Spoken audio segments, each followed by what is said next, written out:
Hello. Yeah, this is weird. This is different too.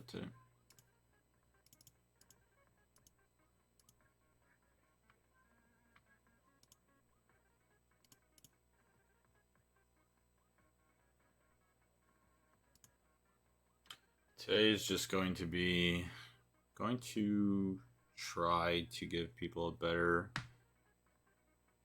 understanding of X rank because I think we undervalue it and disregard it. I think we could really benefit from using it to our advantage.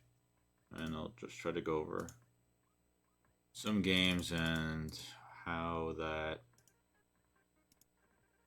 uh, how you could use X rank to like further yourself as a player. I'm not exactly sure how to apply it for all levels. Like I think it's going to be different for everybody because I think my initial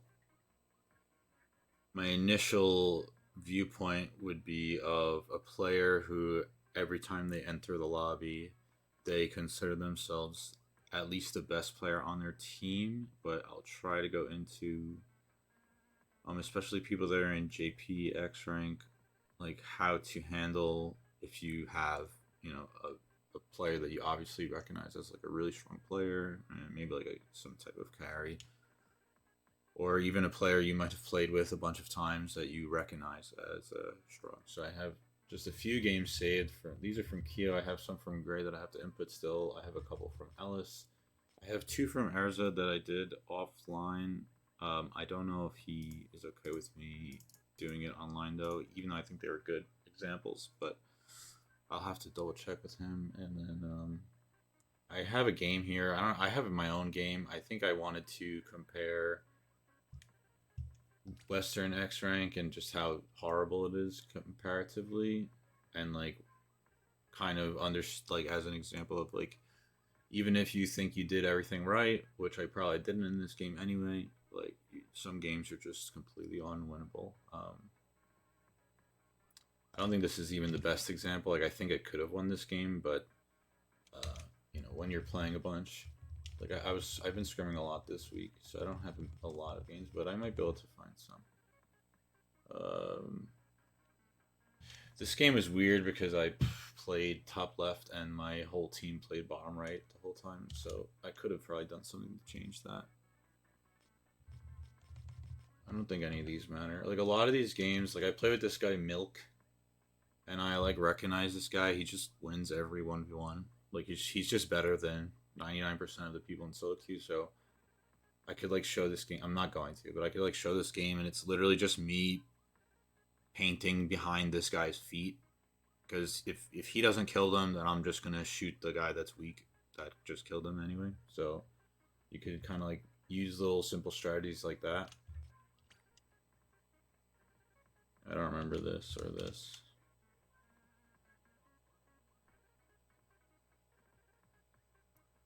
Yeah, sometimes you get people like Sprout who plays Clash Blaster with like Drop Roller, and you're just gonna like you're just gonna have to stay alive because this guy's gonna die. Plus, I had a Tetra, so I went 6-0, but I probably was just playing extra passive because if you wipe in X rank, you don't automatically lose. It's not like it's any worse than scrims, but it can be worse. Even if on average it's probably like not the end of the world instantly. Like if you're fighting like that's a scrim. If you're fighting like let's see, like this 52 for example, or this dash sword guy, whatever they're called, like they could just get a really cheeky double on you, and you just lose the game instantly. So you have no way of communicating your teammates besides spamming this way, which I don't think I'm gonna get into this way at all, but just like a general tip, like just use this way. It's good. Wow, this is a rough rotation. I don't think I lost. I think I was 3-2 because I had a DC here. Yeah, so 1, 2, 2, 2, 2, 3, but my Nautilus was teleporting around the map and DC, so we lost 3v3, and then clutched it up, and then I think I stopped. Was this from today? Yeah, I got caught up. I watched an episode of The Bear, so I didn't finish this rotation, unfortunately. I'll just give him a couple seconds, and then this was me building a gear, and these are Ares' games, and yeah, it's roller. It's good. I guess I'm gonna start it with Ellis because I'm most familiar with Zap. I'll start from this one. I haven't watched any of these games, so I'm gonna be pausing a lot probably, but the things I'm gonna be saying are hopefully things that you can't do it immediately, but eventually you'll have to recognize these things instantly. Like I already fucked up. How do I pause this? All right, we'll just pause it right here. All right, so the first thing immediately as the game starts, when that loading screen goes on that I wasn't even paying attention, you're gonna look for names and just try to remember as many names as you can, like of good and bad players. Like you absolutely need to do that. It already gives you an advantage over other players by familiarizing yourself with the players that you commonly face off against. Like, you know, it doesn't really help you if you see Melon if you play him once every 4 weeks, but you know, in your bracket, I'm not exactly sure how it goes because I'm in West, but I do play against a lot of the same players. You kind of read their tendencies, and you'll be able to adapt from there. So names, I didn't see any names. Can I open the map? Do I have to start the game to open the map? Okay, so immediately, for example, for this thing, I have to pause it because I don't want the game just going. Their junior, I recognize their junior from Twitter. So I know this dude probably knows how to paint the zone pretty well. And their comp is really fucking annoying here. Like, really good. Squeezer Wiper Jr. is excellent. And Brush is very hit or miss, and Explo is very hit or miss. So we'll just have to see from there. And Ellis is zapping, so if you guys don't know Ellis, he's like a +1 zap player from like UK or something like that. He's quite good. Very supportive, paint heavy style with zap and splash in this game. So probably like his goal in these games is probably automatically to find like the player that he can enable to win him the game. But he's not like a slouch at like fighting himself. The thing is, like his style naturally, like in scrims, is to like stop the opponent's retake. So like say he has 3 teammates that all go down, then the other team's trying to push back in to get the space, and he's pretty good at denying those types of pushes, like holding flanks, stuff like that. Unfortunately, on Mahi, that's really really fucking hard. So let's see what happens. All right, she's getting cooler for start. In general, if you're not getting special to start, there's a whole different series of things you'll have to focus on. But for him, like, there's nothing he could really do. Like, she's just getting special. He's just hoping his team doesn't all just die. Like, he puts in a good spot. Everyone could get it reasonably well.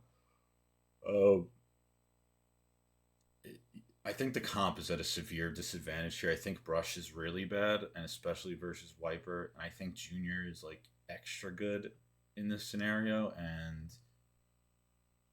the Squeezer. Let's see if I can see the Squeezer names. I don't know either of those Squeezer names. I actually might know the opposing Squeezer. So I do know the opposing Squeezer. Let me see. I think Gray DM'd me this Squeezer guy. Hang on one second. So one thing that's good about how I operate a lot with like JP players is that I have like the benefit of knowing all these players' names, so I kind of know if they're just gonna be good or not, and like how they kind of operate. Like I watch a lot of their scrims and VODs and montages, etc., etc. Fuck, I don't know how. You could search for media on mobile, but I don't know how to do it on PC. Let me just go on my phone real quick. It doesn't really matter, but think if I was playing JP, I would commit myself to these player names more.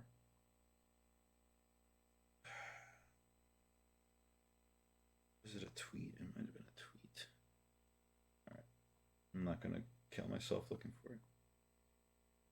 Anyway, so if I was Ellis, I'd be like, fuck, I don't know any of my teammates, but these dudes have at least two good players. So, in that case, you have to operate with the prediction that your team is gonna die. So what you're gonna have to do in this scenario, if you think you're out comped and out skilled, your best opportunity to win an X rank game is to lose and then reverse sweep them basically as the opponent gets a little overconfident. Like, you have to just be honest with yourself. Like, if we just play a honest game, like, what are the odds that we win this? Like, what are the odds that if we just play 5 minutes, no problem, we beat Wiper Jr.? I think it's low, like extremely low. So you might have to recognize that within like the first minute, like if your team's just getting spawn camped or something, and then let them push you up, and then just try to get like 2 or 3 kills. Hopefully, cause them to jump back into their back line and then kill the jumps. And if you kill those jumps, you can win the game like really really quickly off of that scenario. So that would be my game plan if I was Ellis right now. Like, I'm just assuming we're gonna fucking lose. But as soon as they get overconfident, I got cooler. Like, I'll put a cooler down. They're gonna push up, overextend just a little bit. We're gonna basically reverse sweep them. Like, obviously, you have to rely on your 3 teammates being good enough. But we're gonna operate under the assumption that you at least believe that you're the best player on the team. So if you do everything right, it can help your teammates do the things they need to do. So, all right, let's actually watch a little bit of the game.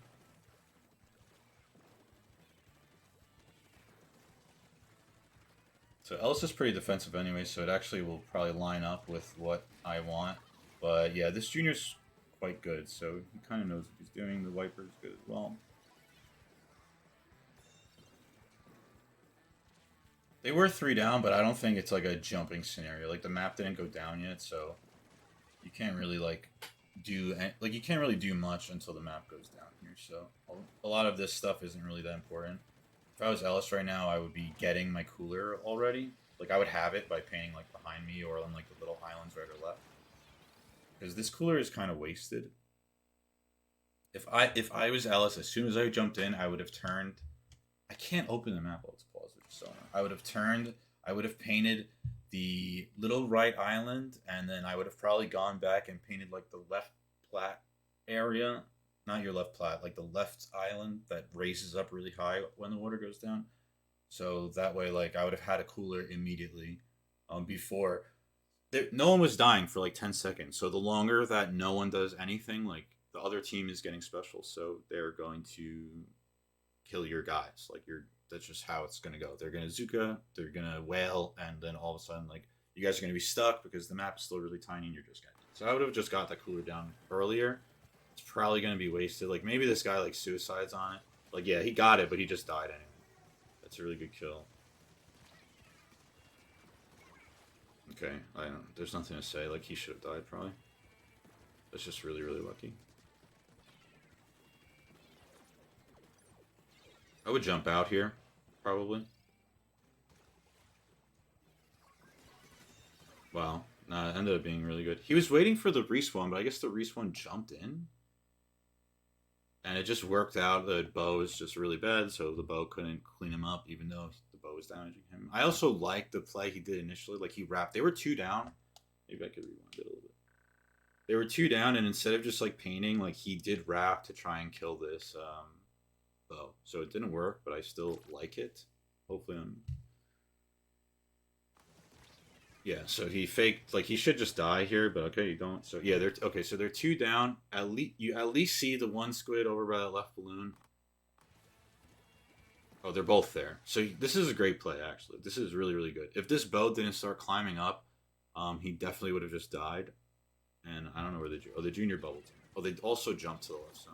So that's where the jump went. I think that he's waiting for the squeezer right now, but I just saw him out of the corner of my eye jump left. but I didn't see it on my first watch, so I'm not gonna like if I didn't see it, I can't expect him to see it as well. Like there is no respawn right now. Yeah, but the wiper jumped in. The wiper's always gonna jump in. If he died, like that's not something to consider. So here I got my cooler. One thing I would not do, I just put my cooler down. I don't know. Hang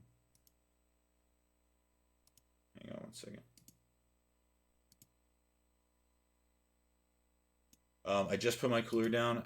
I make sure I don't paint like the big wide areas around the map because the timer's still going down. Make sure you let the timer go out before you start painting like the big areas. You could paint important areas or throw bombs, but don't start painting the map, like especially the unpainted areas of the map. Like wait till your cooler runs out to do that. I would this way. I would have this way once I started chasing. That's just a really nice kill. But I would have this way to at least like make people know that like something was going on.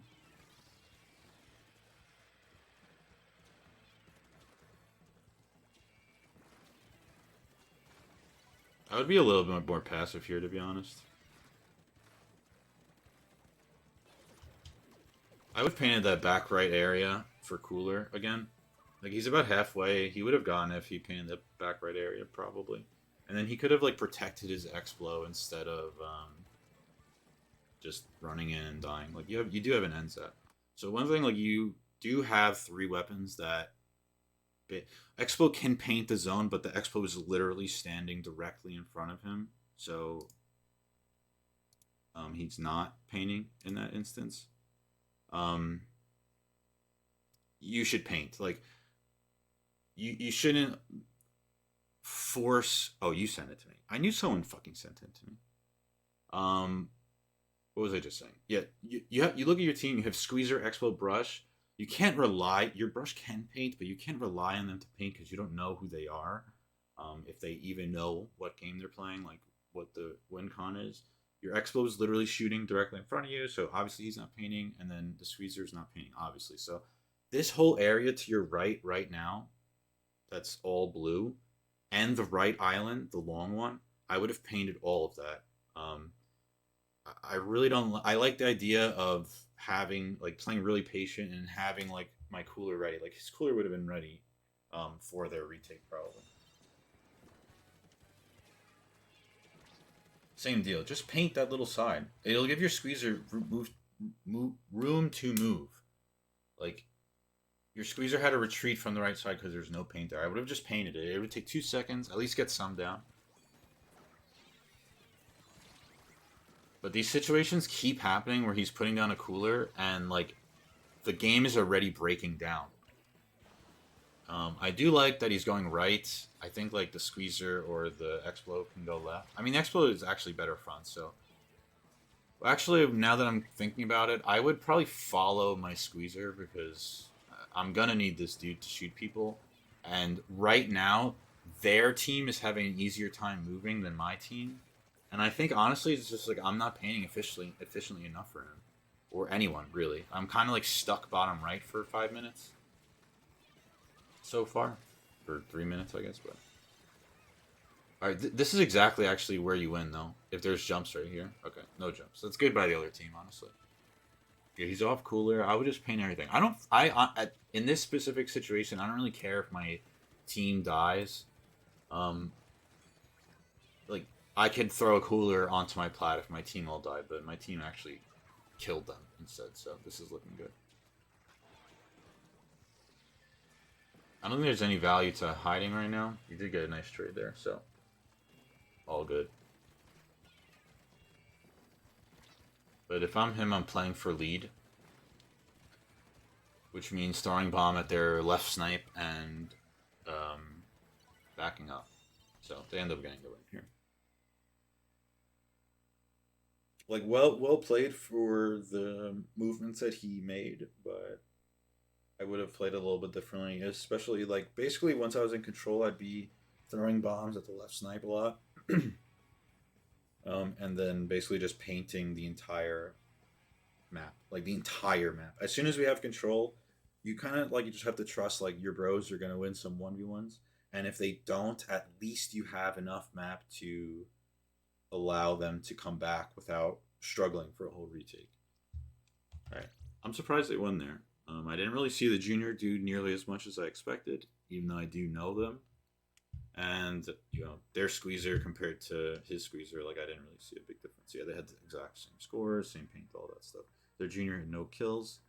Their junior probably could have done like a lot better throwing bombs around the plat, like once they started getting spawn camped. But their bow also has no paint whatsoever, so he probably didn't have time to throw any bombs because his bow was probably just shooting the fucking sky like an idiot. Alright, so that's the first game. Not gonna lie, I only saw his exploit. I didn't even see his squeeze or his brush. Oh yeah, and feel free to ask questions. Especially fucking tell me like that I'm stupid and wrong. Like it makes sense for me to have to explain my rationale because Ellis just won this game, and I would have played it differently, and like I might have lost the game. So like, first of all, what I'm saying is not necessarily correct. It's just what I think is correct. Based on playing the game for longer than half of you are alive, and then second of all, there are multiple ways to win a game. Like you absolutely could just win in different ways. Like there's no blueprint to winning, especially Splatoon. There's a lot of like what's the word, relative situations. Like you can't just say like this, I go this, do this, and shoot that. Like that's just not how it goes. Wow, that's a blast from the past. Hello, DJ. But let me actually answer this random question, but it's worth running up again. There's two builds for vanilla squeezer. For solo queue, you definitely can run opening gambit. This dude's build, this guy, I can't see his gear from the screen, I'm assuming, but their squeezer, I don't like his build at all, but he has a main of ink resistance, and I'm definitely considering using it. I think it's actually potentially quite valuable. Opening gambit though, like sure, just use like one main of swim, one main of run at minimum. I usually like to do one main and two subs of each, but if you're using opening gambit, then just use like whatever fits to be like 3 subs or 4 subs or one main, whatever, it doesn't matter. And then I would really recommend 2 sub of ink res. And then I recommend right now using 2 super jumps. I highly recommend it, in fact. And then bomb defense. You should have bomb defense. So the build is pretty simple. Not a lot to it. But let's go. All right, so that was the first game. Next game is, I'll just do Ellis's other game. I don't know how I unlocked like the scores and shit, but I don't want to talk about it until I kind of want to. It's gonna pause, so obviously it's gonna be longer. But like these things that I'm verbalizing, like you need to recognize immediately. I can't pause it at the screen. I can't pause it here either. I don't know any of these names, and it's probably not. Their 52 could potentially be a Splatoon 2 like really good fucking squeezer player. Is it going to be the same guy? Probably not. But like you could keep an eye out if like he starts beaming people, like yeah, this guy was like a legit really good squeezer in Splatoon 2. This is a lot of fucking paint. So at this point, once you like get those names down, hopefully by the time the nameplates stop and like the squids come up, you kind of like gathered all the names already, and you could start looking at the weapons before this screen. Chocopero used them. Chocopero used a main of QSJ. He did in the challenge. But he didn't in the no subs tournament today, except maybe like 1 or 2 maps.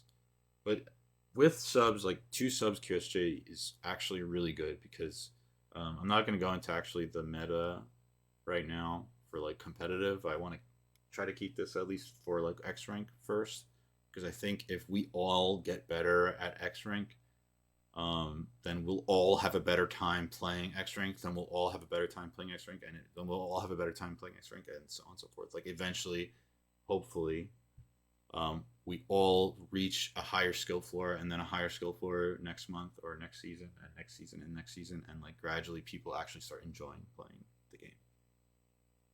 He does run Inksaber main, and I do not agree at all, actually. But he's known for running weird builds. He's the only squeezer that ran run speed in Splatoon 2, as far as I'm aware. So I don't really care about the builds that he picks. The QSJ, though, 2 subs, like, definitely vouch. Yeah, I have a game. I have games of mine with Squeezer, and I could kind of go into it maybe, but like the thing is, I'm playing Western, so the skill level's a lot lower. So there's already like a different mentality needed because I already know that no one's going to be painting. It's not like a 50-50 chance that I have a human on my team. Like there's a 0% chance. Like there's Echo in my server. He's like a German charter player. He's playing pencil mostly, and like when he's on my team, I'm like, oh, I could finally move. And then he's flanking because he's playing Western X rank and everyone sucks. So he's like, I'm fuck this. I'm not paying for these fucking scrubs. And then I still can't move anyway. So like it doesn't matter. Like the point is, like that's a different story. Western X rank, different story. I talked to Chara and Gray about JPX rank. There's like the multiple ways to do JPX rank that I won't get into. I don't really know. Don't really care. I'm just assuming that you guys are fighting either better Western players because you guys are all there, or Japanese players, like whatever. Okay. Anyway, back to this game. There's way too much. There's no front line at all. I'm gonna hope and pray that the splash on my team sees the comp and says like, "Oh, I might actually have to fight a little bit." The fact that we have CRB is really bad in this situation just because they have 2 guys with strikes and they don't need to be in the zone to paint the zone. They actually have 3 guys with strikes. So like if my CRB can't get under their tent to stop their strikes, we can't stop them from recapping. I don't think a 6 strike can be capped over by even 3 fucking zaps and splashes. So I I don't. I would if I logged into this game, I'd be like, "What the fuck is this?" And I would take the first minute and a half to like kind of understand the function of like what people are doing because their team is also going to be a little bit confused, not as much because they have 2 front lines, but all right. At least I know as Zab, like I'm getting a cooler regardless, so I can do that. My splashes didn't steal my cooler, so we're chilling. We do have cooler at least, and they don't. But like, cooler is not as like obviously cooler's still the best, but it's not as useful because we what are we doing with it? Like we're just running away from the opponent faster. Right? That flanking crab was a little weird, but wait, what? Oh, okay. All right, I have a second cooler. I'm kind of mad at my range blaster right now, but he's already back. Actually, I guess he was still cooler. Like this is so good for them right now. These strikes are painted over. They're 2 down again, but they have 6 strikes right now. The CRB died. Wait, if I, dude, exactly what I just said. You guys had, and it doesn't matter. Like your CRB could have been under the tent and shooting these striker guys, and you guys just would have gotten like 30 more points. But okay, the first one goes down. Okay, they do get the second one actually. So still looking really good. Normally, I would say like you really have to be careful about not dying, but like my comp is so good on retake. So for X rank retakes are going to be a little different than scrims, but I guess we just lost the game because the bucket dropped right and killed 3. We have such a good retake in X rank because we have all these like really good specials. You could afford to be slow. Like in comp, I really advise against playing slow, against playing for like 4 special retakes, or anything more than 2, honestly. But for the purpose of X rank, sacrifice the 20 points in order to like confirm the cap, and not just the cap, like beyond the cap. Like we're getting zone and we're getting mid and we're getting all that good stuff. Like what's kind of happening right now. This guy's a laggy guy, huh? It's unfortunate.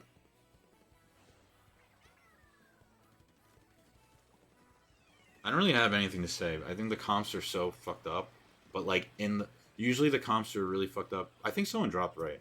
Is no one flanking right? All right, I guess not. Maybe it was this 52 that dropped it. The comps are fucked up in the way that doesn't really matter. Like if the comps are fucked up where you have 0 paint, then you actually have to play a lot slower than you would normally. It's like counterintuitive almost, because like you most likely have like Squeezer, 52, Stamper, whatever, and like you're like, oh, we're just gonna go fucking fight them, but you can't actually fight them because you can't actually move. So that's way worse than this. At least with this, you guys could all move pretty efficiently, even though like the actual killing power is low.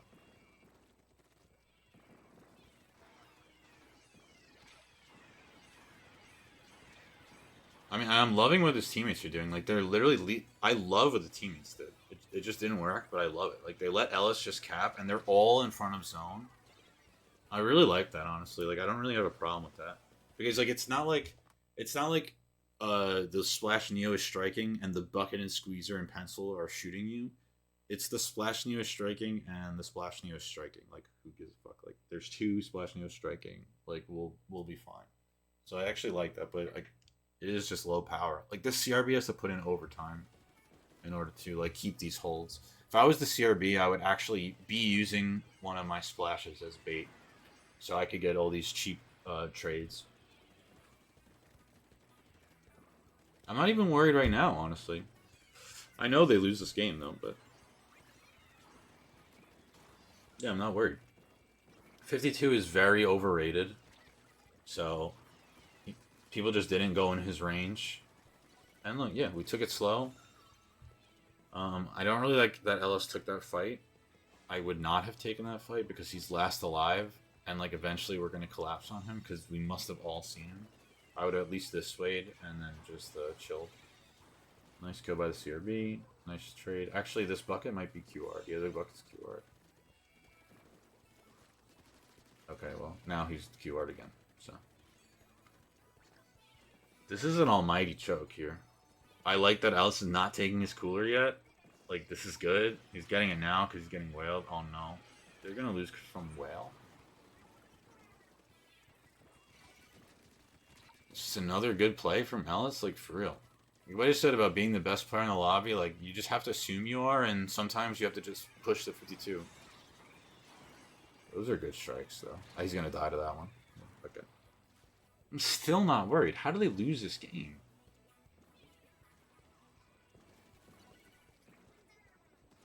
Oh. Yeah, like, you guys have such a stable retake in X rank. Oh, this is actually scary. I would not push this 52. Oh, that's a really nice kill. I would not have pushed him. Why did my teammate jump in, though? My Splash Neo teammate jumped in and lost us the game, actually. That's legitimately what happened. Because if he didn't jump in there, he would have just gotten strikes.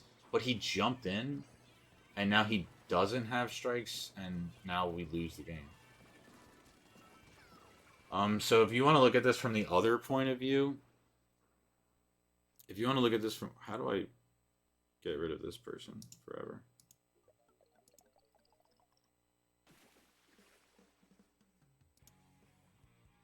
From the other point of view, you actually don't need to...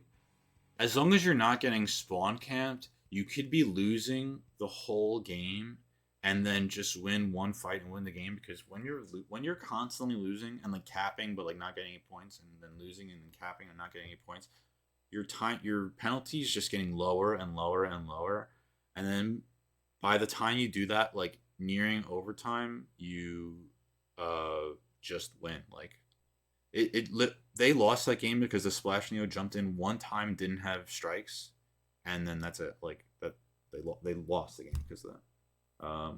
Wow, Sky guys, 69 months, 48 streak. That's insane. Thanks, dude. That's insane. That was Ellis. Let me scroll up a little bit. Better squeezer. Blah, blah, blah. Yeah, I think pretty much everyone on the continent of North America and Europe should, if they have any interest in shooters or they consider themselves a frontline player or whatever, like they should be trying it because, for example, in the top eight, in the top four of the top eight tournament of this official Nintendo tournament today, every single team had a squeezer. It had, I don't know how many games there were. If let's say there were 16 games, there were like, oh no, I'm lying. Did one of the teams not have a squeezer? I think one team didn't have a squeezer. It had a roller instead. I think I'm lying. Okay, let's say 3 out of 4 teams had a squeezer, and let's just say 16 maps were played. Like 14 of them, the squeezer player was squeezing. Like it, just you just fucking play squeezer. Like just shoot them. Like yeah, but I'm trying to remember what was first place. All right, let me do this way. First place was Melon Lobster. So Melon played squeezer like 75% of the time. He played shot on Rainmaker, I want to say, or it might have just been like one Rainmaker map. Um, and he played it on one TC map for sure. So that's Pencil slash Zap, CRB slash Rapid Pro, Rapid Pro Deco, Squeezer Shot, and then Bucket or Splash Neo. He played Splash Neo like 1 or 2 maps. And second place was Pencil. Was who was second place? Momo. So it's Pencil or Rapid Pro. Clicks was 52 or Bucket. Um, Raymaru, Splash Neo, or Zap, and then Chocopera was always squeezing. So they had 100% squeezer play rate. Melon's team probably had like a 75% squeezer play rate. The third team was a Dory's team, I think, which was Edit or Pencil probably, or Rapid Pro probably. I actually don't remember their games. Roller, a Dory's a roller, but he also played Bucket. And then who the fuck else was on that team? Idori, oh, there was like a squeezer one trick Kinikuneko or something like that. And then who was the last guy? The last guy was most likely playing like Splash Neo or whatever, like Splash Neo, Shot, whatever. There actually, I don't think he played Shot. If someone knows, let me know because I don't remember. The roller team did have a squeezer. You're right because he had this guy Kinikuneko. They didn't, and Adori played Bucket. And then the fourth place team, I think, was a BP team. It was BP, Splash or Shot, Zap, and then who was their front line? I don't remember their front line either. Do I think four? Oh, Kashua. Yes, thank you, Kashua. Yes, he's a Bucket main, but he played Neo Splash in the challenge, so I'm assuming he just played like Bucket, or yeah. Okay, thank you, Q.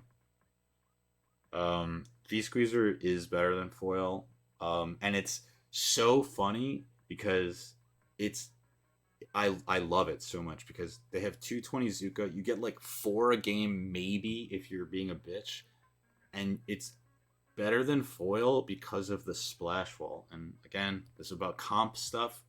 I don't really want to get into comp stuff. I might after, but it's for competitive reasons. That it's for the role that Squeezer has to play in the current environment. That the wall is the key to why V Squeezer is so good. If V Squeezer didn't have wall, it probably would not be the best weapon in the game.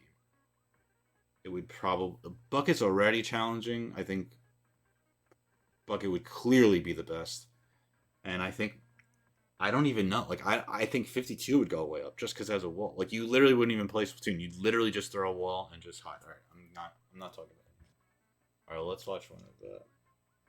These 3 games are all from Kyo. This will be my first time watching them. So, okay, nice. So this game. All right, let's just start it because again, I want to like talk about it like as it happens. Yeah, but I'm just wondering. I'm not getting into it. Okay, so his opponent, he has Zeras on his team, so he at least has one good opponent, but he has a fucking undercover. So I didn't recognize any names besides theirs. I don't recognize any names on his team. This Stamper, actually, the name is slightly familiar, but like I'm not gonna work with slightly familiar. We'll just operate that I don't know my people, but I have undercover. And there's when you have these cheesy fuckers in your lobbies, like you have to play around them. You have to play around these. This weapon is horrible. It just caps zone, so you know you will most likely play a 5 minute game. You play exactly what I just said before. You're probably going to be losing, but you just keep it close so that way your undercover can cap zone near or by like overtime ish, and then he could fucking Reef Slider again when they try to retake to win the game. Like these dudes, like they're sick in the head. They just want to cap the zone and then they just want to Reef Slider again. Like they just put mines and then they just Reef Slider again. Like that's all they want to do. You have Undercover's worst enemy, which is Arrow Spray. I'm just making that up, but I feel like Arrow Spray and Undercover are battle tested enemies from like ages past. Um, yeah, you do have a bit of a problem because if this Arrow Spray is trolling, you guys can actually win very easily. But if he's actually painting in a way that actually helps his team, suddenly you have like three really annoying weapons to deal with, and you have no way. Your undercover will not be painting efficiently. It's not like Airstrike where you can just like paint around like the main areas of the map. Like undercovers can't paint efficiently in that regard. Like the lines are too thin and it's just slow and blah blah blah. So already you guys are at it. You guys are going to be losing this game most likely, unless you get a massive skill diff. Then you just win. Okay, no problem. But you guys are going to be losing this game for most of the game and playing really, really turtly and slow, and then you're going to have to hope your undercover gets a double kill when he resliders. Like this is how I'd open this game. Like, it's looking grim for sure.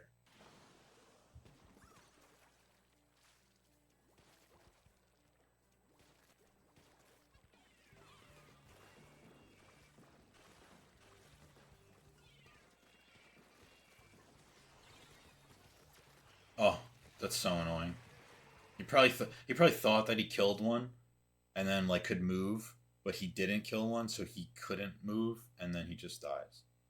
Um, I don't really care about the open because, like I said, you're gonna be losing anyway. So like, whatever. Like you can't just sit there and just accept a loss. At least try to do something. You're going to be losing at some point in this game. You have an undercover. I'm sure this guy is like an American player, but I don't know who that is. All right, you guys have two down, and you have wait. You guys win. You have Kraken and Reef Slider. Dude, you guys see these flashes of light? Is Kyo God? The fuck?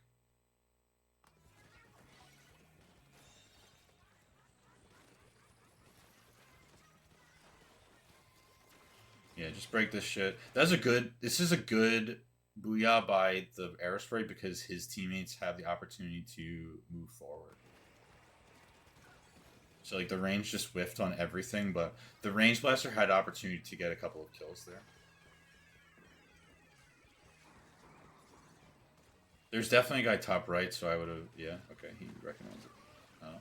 I wouldn't have pushed up probably. You already had two people pushed up, so at that point I would play to trade off the bros. Dude, that's the power of undercover. Reslider is so good. All right, from this position, it's pretty tough. I would really be patient here. I would really be patient. Yeah, he's counting the respawns as well. Like he knows. One thing that's a struggle with reviewing these players that are obviously very good is that they know. Yeah, that's unfortunate. I'm not mad about it. I would have probably done like a very similar thing. It's unfortunate that two of his teammates died very quickly while he was hiding. But again, like you just make the play that you think is gonna win you the game in that position because you're like so far up already. Like, yeah, whatever. Like you can't try. Like your teammates don't know. They don't know that you're waiting until the fifth respawn to move. Like, what can you do? It sucks. You could be mad about it when the game's going on. This weapon is really annoying. Big dash wiper or whatever it's called. The range is bottom right. I hope Kyo heard that. You should have heard the bomb being thrown. Okay, you didn't, but. Oh, so yeah, I'll talk about this because he just painted a little bit. You can't. I just said like the undercover campaign, the standard campaign, the ranged opposite campaign. Like you're gonna have to paint a bit. Um, just know that. Like you get into a lot. If you have a good, halfway decent painting weapon, and then you open a lobby that has three shitters, like painting wise, then you just have to paint. Like you have to be able to understand that and accept that, and then understand that it doesn't say anything about you as a player. Like, especially in X rank, dude. Like, no one fucking gives a shit. Like, win the game because you need to win three before you lose two. And if you lose three because you had an ego about painting areas of the map because you're so much better than everyone else, that like when you lose 120 points, you're gonna be like punching yourself in the face, and like you're gonna be blaming all your shitty teammates because they died and blah blah blah blah. If you just fucking painted the side a little bit, you would have probably won that game. Like that's all you need to do. All you need to do is probably just paint a little bit, so that way your team doesn't get snowballed when you all die because you pushed up too much. And again, these things are X rank, not specific, but X rank emphasized. I like this as well. There's a good the big dash sword guy is like he's playing quite well. Yeah, the other team played this retake quite well. I think like again like Keo Stamper did something super bizarre. He crabbed underneath the tent. Like what the fuck are you doing? But like you just have to accept that like not everyone is going to be making like logical plays. Like Keo's hiding underneath the tent. The guy pops crab 2 inches from him. What? Like what the hell is going on here? Like whatever. There's nothing you can do. Yeah, like at the beginning of the game, you're looking for names, so you see that Zara's in the lobby. But one thing I will say is like, you have to know. Not only are they good, but Kyo should know what Zara's does. So Zara's just runs around. Like that's all he wants to do. He's limit testing, and he's playing a new weapon, so he's not like familiar with it. But you have to actually gauge how he's playing.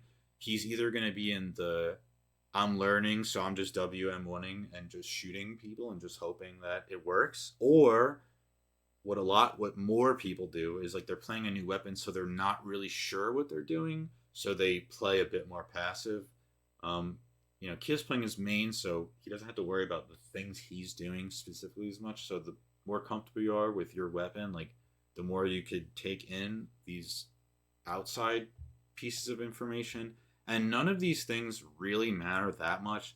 But if they get you one kill or one cap, you might win one game that'll make you go 3-2 instead of 2-3. And like it'll save your sanity, let you play another rotation, and potentially win again. Like it could, butterfly effect ish outwards. Like it really, all these tiny decisions that are so useless and like don't really matter or might not matter at all in the game. If it wins you one interaction, it was worth it probably. But only at the point as if like you're not sacrificing other parts of your game to study if Zara's is painting or not. Like you have to be comfortable enough with what your role is. So he just literally just pushed 1v4. Actually, don't think it was a bad play by Zara's, but I think a lot of people would be like surprised and be like, "What is this guy doing?" Worked out though because Kyo's whole team was there to back him up. So one thing he's doing a lot is hiding in these ledges. Like as a bucket, I really like it.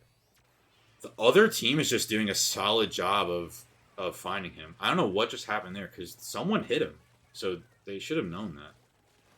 Wow, he just fucked them up.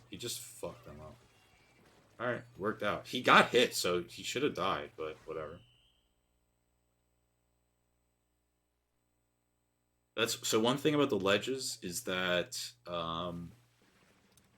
even if I know you're under the ledge, I can't tell my bro.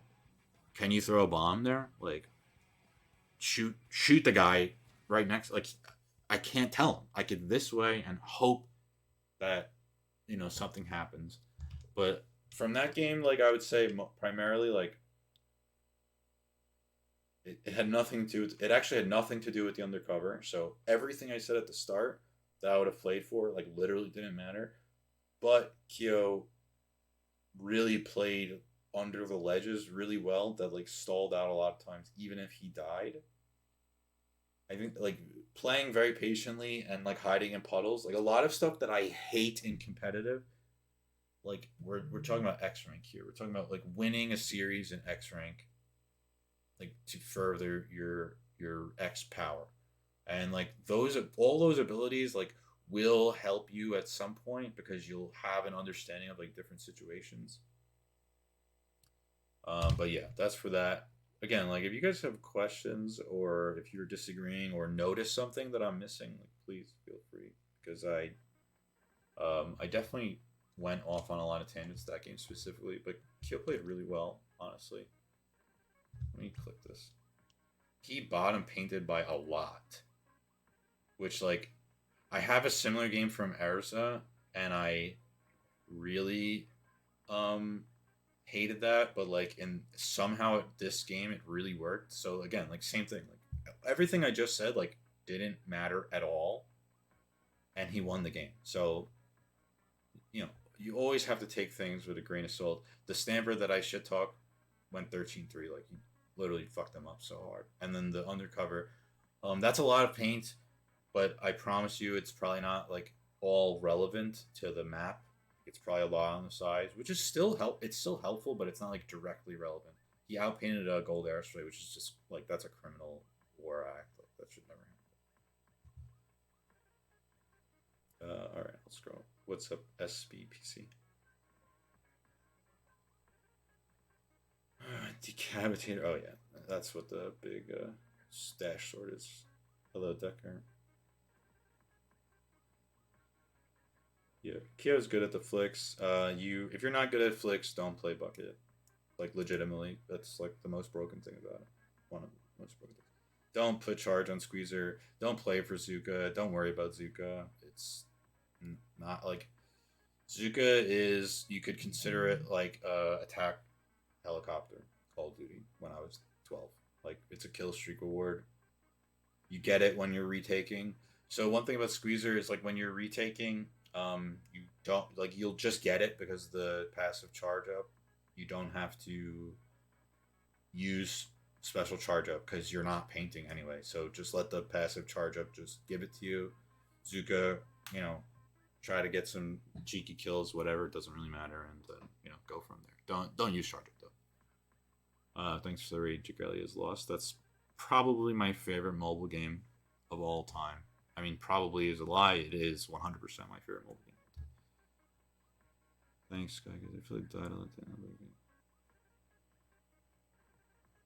Yeah, like I said, Kyo, like I would not have played that game that way, but you like got a quad at the end and won, and like there was never a point in the game where you guys were like in trouble, like really in trouble. So like fuck what I said. Like I don't like what can I say? You won the game. You won the game in a way that didn't feel like it had another solution. Like you guys were just gonna win that game. So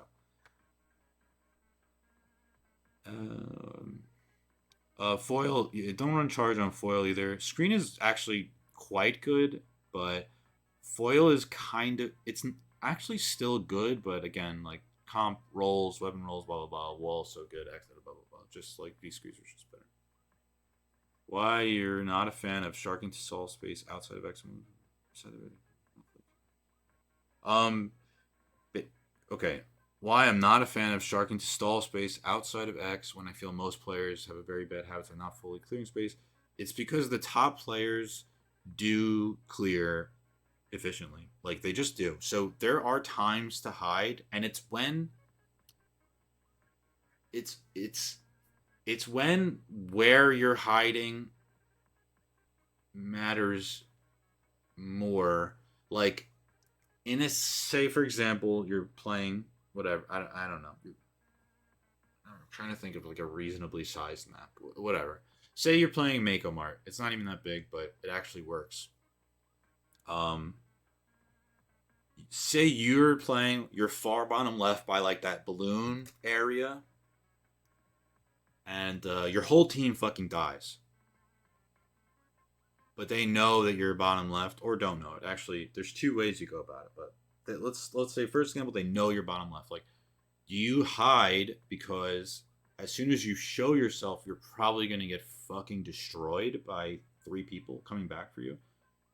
You hide to stall the time. Exactly what you're saying. Exactly what you're saying. If they don't know you're there, you hide because you can, sneak behind them and get a kill. That's pretty valid. Them being completely unaware of where you are is a lie that people will tell themselves. Like, good players know everything relatively. Like, what the fuck? There's like cartoon Adventure Time. It's like I have an approximate knowledge of many things. Like, you get to the point where you're so aware of the map that like you just get a feeling in your back, like, wait, timeout. Like, you literally be like in the VC, like, bro, timeout. Like, that 52 did not die, was not in that fight. Like, where the fuck is this guy? And everyone hits X on their map.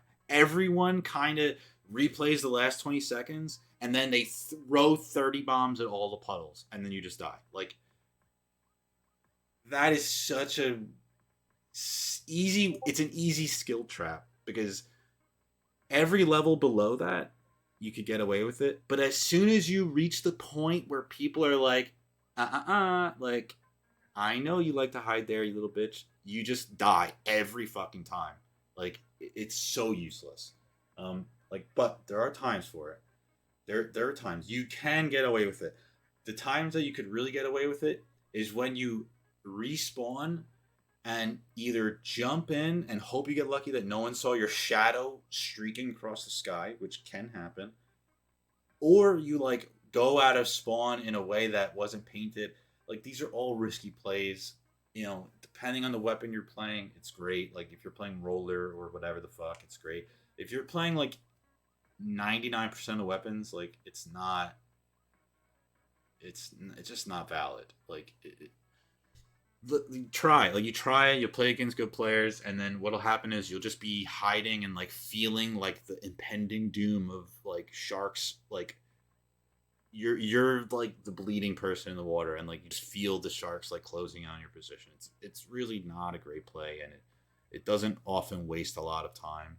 You could waste time. Like, the guy who used a booyah bomb, like I just said, that was a good play by him, so his teammates can move forward. Those are the positions where it's quite good, but overall, like, you really have to know exactly when it's useful. Yeah, it is, like, it can be good. It can win you games. It can win you tournament sets, 100%. Like, you, if you start relying on it, you'll hit a skill ceiling. You'll be just trashed by players that recognize you and understand your gameplay. It's happened to players at the top level that are no longer ingrained in the top level, specifically because we all know, because there's only like 30 of us, we know you're a puddle guy. Once you get a reputation of being a puddle guy, now we know to shoot the puddles, and all of a sudden you're useless. Like, it's just tough. And to go beyond that, and I don't want to go too much on a tangent, in Splatoon 1, every second that you weren't actively contributing to the fight is just like, go fucking, like, ooh, like, we really, really hated you. Like, we're all using QR, dude. Don't fucking hide. We're dying 12 times a game. Like, who gives a shit? Minimum, So every time you're hiding in a corner and your whole team is like grinding out a fight, like, like, your teammates look at you like, dude, you're like literally like baiting. It's just nasty. So I kind of carried that over as well, to this game.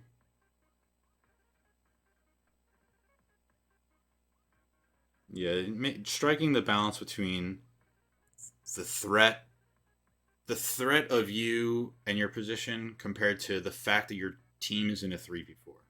Can you reasonably 1v4 or change the game state more than a 4v3 for your opponent. That has to do, like, if your opponent's looking for you actively, then technically it's not a 4v3, or 3v4. But once they kind of know where you are, kind of like, if we all knew, if you're playing 52 and you're hiding bottom left by the balloon on Make Mark, but let's say it's Make Mark TC, for example, I don't give a fuck. What? I don't give a fuck. You hide there all game, bro. I'm getting checkpoint now because you're hiding in a puddle. Like, I don't care. Um, Stuff like that. If you're hiding in a puddle after your team goes 3 down, but like the tower's all the way back in their spawn and they have to clear you, that's a different story. Yes, but let's get off that because it's like a constant risk reward thing that you'll constantly have to reevaluate as well. So I don't like it just simply because I think it's a skill trap where if you rely on something like that, you're gonna hit a ceiling and you're gonna get clowned on by others around you. More speed. Regarding squeezer gear, yes, just stack, run and swim. Can slash rerun no QR? I wouldn't because I don't think it needs anything anyway. I think like the popular build it runs now is really great, so you could try it, but I don't like that. Kyo answered you. Yeah, like you could, but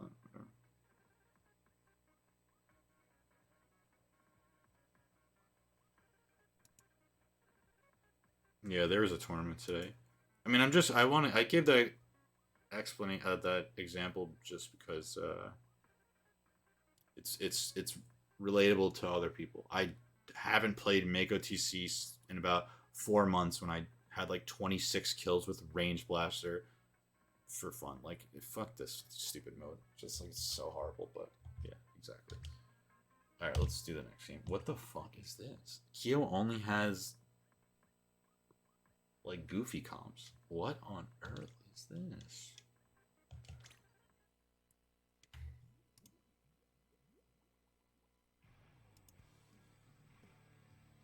Um, not that it only can take like one game to read, but like we all know each other. I don't know any of these names. That Tetra might be someone. I mean, dude. I don't know how I'm supposed to tell you what to do when you have two Inkline stringers on your team. Actually, I can tell you what to do. I would guard these fuckers with my life against Tetra. That's basically what I do. I probably would have like 14 kills only on a Tetra, and like that's pretty much it. I would paint the ground so they can move away from the reef slider, and then I would just try to kill the Tetra. Like, I can't do anything else. Like, I'm getting beamed. I'm getting shot at by Explo Bow. So one thing when you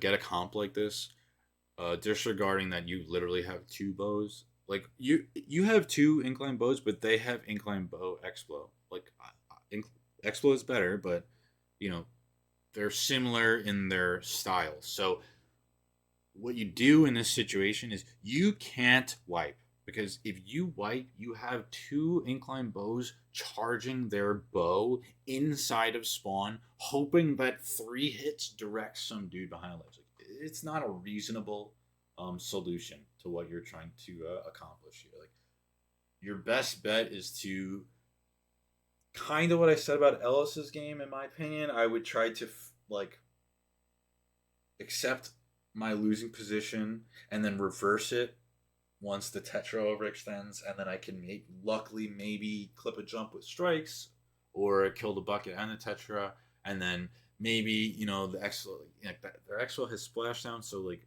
reversing onto them is dangerous. Like, it's like actually a little bit about strikes and a lot of it about Kraken. If you or your Kraken dude can kill their jumps, and kind of avoid the splashdown, then once they're retaking, a similar situation happens where your main goal is to just make sure your bows can move so they don't get trapped by the reef slider or killed by strikes and explode randomly. So it's dire, but it's not unwinnable.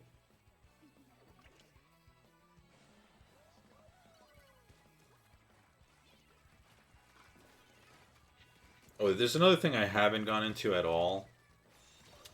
I'll say this is mainly applying to like JPX rank. I know I just talked with people yesterday. Like I said earlier, I don't. Not everyone is playing in JPX rank, and some people are having trouble finding games in JPX. We're assuming that you're playing with JP people primarily, or at least better um, better Western players because they went to JP. Um, every time you load into a game, you know, 8 out of 8 players, 100% of the players, you have to assume, unless you know for a fact, they're trying to win the game, right? Like everyone is trying to win the game, so you have to go into it with that mentality. Um, next is assuming, like this is where it's kind of tricky because I know not everyone can do this, but assuming you're the best player in the lobby or knowing that you're not and um, knowing who is, if that's possible, and trying to do something to enable them. Um, because if you play your game saying like fuck these bows, like picking fucking bow and X rank, like we're just gonna lose this game, like these guys suck, blah blah blah. Like it's not helping anything. Um, they might suck. There's a really good chance that they suck, but like at least give your effort into winning the game. Some games will be unwinnable. There's nothing you could do. Like maybe they have 2 comp players and you have 1, or you have 0 because not everyone's like a comp player that may be watching. And you just have to accept those losses.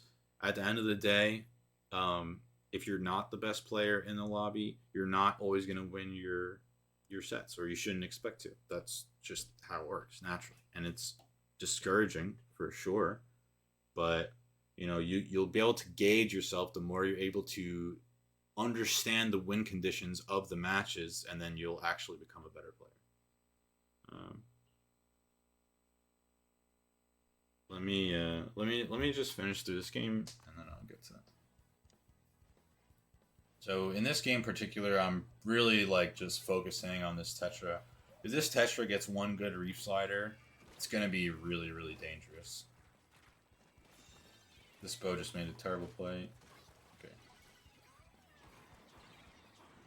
The main thing I don't like about all of this, he came back quickly. I thought he was gonna hide. Okay, that's bad. This is really, really bad. The main thing is because it kind of, even though he got a kill and like had their snipe, it left his bows vulnerable to whatever the fuck killed them all. So like I said, even if they stink, even if you're like, these guys are absolutely terrible, they're playing a Z tier weapon, like they're wasting my time. If they could do what they got to do, like you will win the game because these dudes are trying to win the game. I think I would have probably strike there as well, but I think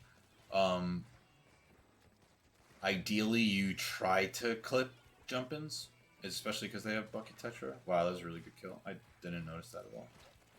That's a really good kill. Wow, this Bucket made a bad play. Alright, no problem. Ooh.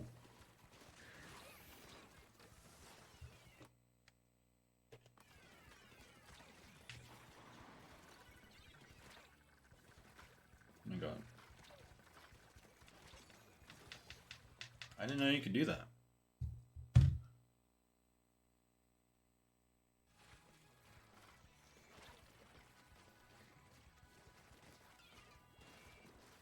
I mean, you just slosh a second time there, right? Like, I'm not a bucket player, so those things are hard for to comment. I didn't know you could do that!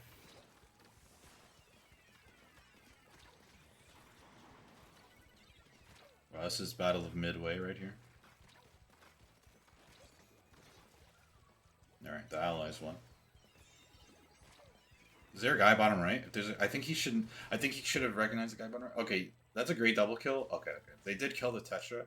They did kill the Tetra, but he should have known that there's a something down there because his bro is like tap shotting for his life in the bottom right corner.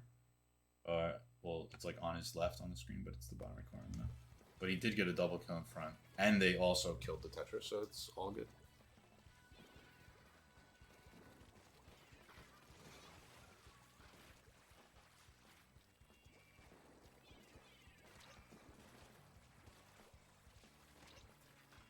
So one thing really good there is he's just living for a really long time, and one thing that's super underrated. I'll just go back a second, because I struggle with this heavily, personally, and recognizing it is just I very very very very good. So he's here, right? The longer he stays here, the more points his team gets, right? Okay, obvious, but it's not easy to stay alive here. So when you're in a position like this and you're obviously being targeted, you don't really necessarily need a trade. Like look at the timer. There's like about 20. That's like what 9 plus 14. It's 23 points. That's like 18 seconds or something. I don't know. I don't know the exact. I think it's one per. I thought it was like 1 point per like every sixth of a second, but I actually don't know. I don't. I think it's faster than 1%. It is faster than 1 per second, but I don't know what the time is. So if you want to play for lead here, which you can, like this is what you need to do. You need to live, but you need to not drop down to the play. I have a very bad tendency of just dropping down instantly because I'm just scared. Like I'm not really good at this. So like this is pretty good. It's not forever. It's like about. It started at like 2 minutes and 2 seconds. I would have probably dropped down already. I'm just scared. Like all this, it's 10 seconds, so 11 seconds or so. He stays there, and they're still shooting at him. So he ends up dropping from the next level in like 5 seconds. But they really were like pushing him out a lot. I don't think there's much more he could have done. I really appreciate that. I think it's like very very underrated. Just living in a position where they're like using all of their resources in a comp game. I'm not talking about comp games, but I'll bring it up here. That will let like he has two incline bows, like they're not covering him. In a comp game, your bro will hopefully be able to shoot them while they're focused on you. So, oh, that's tough. If he kills that Tetra there, the game ends probably, but he doesn't, so it doesn't. So we continue.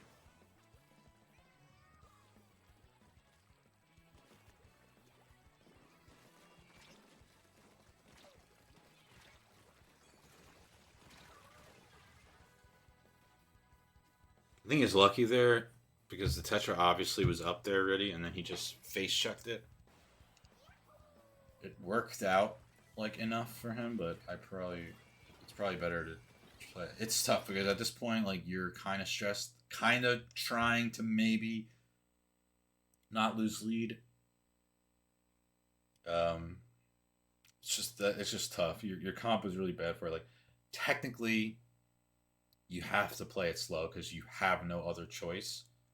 But they'll probably be able to cap here. Hopefully. He doesn't throw the best strikes, but it works out. So I think a lot of this is like not frustration necessarily, like that, like the early stages of like desperation, where he probably feels like I've got to win us this game, which is valid because they do have reslider for zone, so you want to try to get lead before that. But I think looking back, taking it methodically, it's just because if you are not methodic, like your teammates cannot help you. Like they physically can't follow up because they're two bows and a range blaster. Like they can't move and help you out. So, um, yeah, I think I would probably just try to keep it slow and then just trust myself to get the kill when it matters. Ugh. Damn.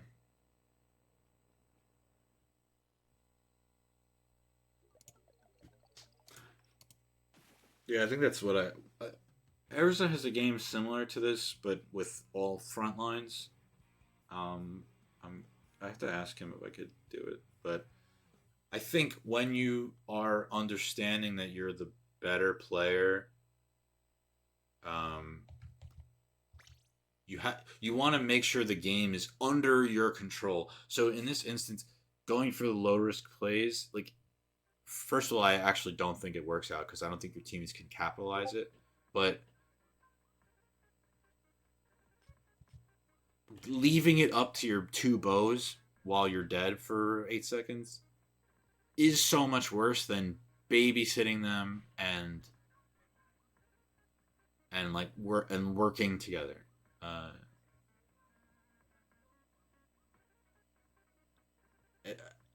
Again, like I feel like I have a problem with this. I usually won't. It depends on what you're. You could play X rank with the goal of just getting better, and if getting better that day means taking as many fights as possible, like I can't, I can't fight with you. But in with the goal of winning each game, how it's laid out to you like a puzzle, I just wouldn't push those situations.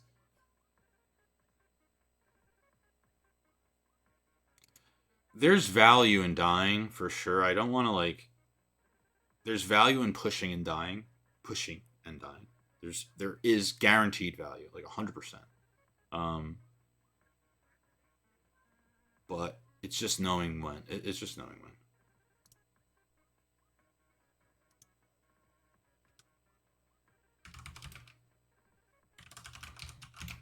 All right, so Erza said I could do his next games because I actually like Erza's games a lot. It's these two, but I think I have one more Kyo game. We're just gonna hope and pray that he has a normal. Wait, this is the game right now, right? We just watched. Okay. Okay, so we'll just look at this real quick because he went 15-9. Like he had a good game, but in the specific interest of winning the game with what you have, I think I would have played it differently. All right, what the fuck? His comp is nasty. All right, let's see the player names. I'll pause this before so I could answer if you guys said anything. Uh,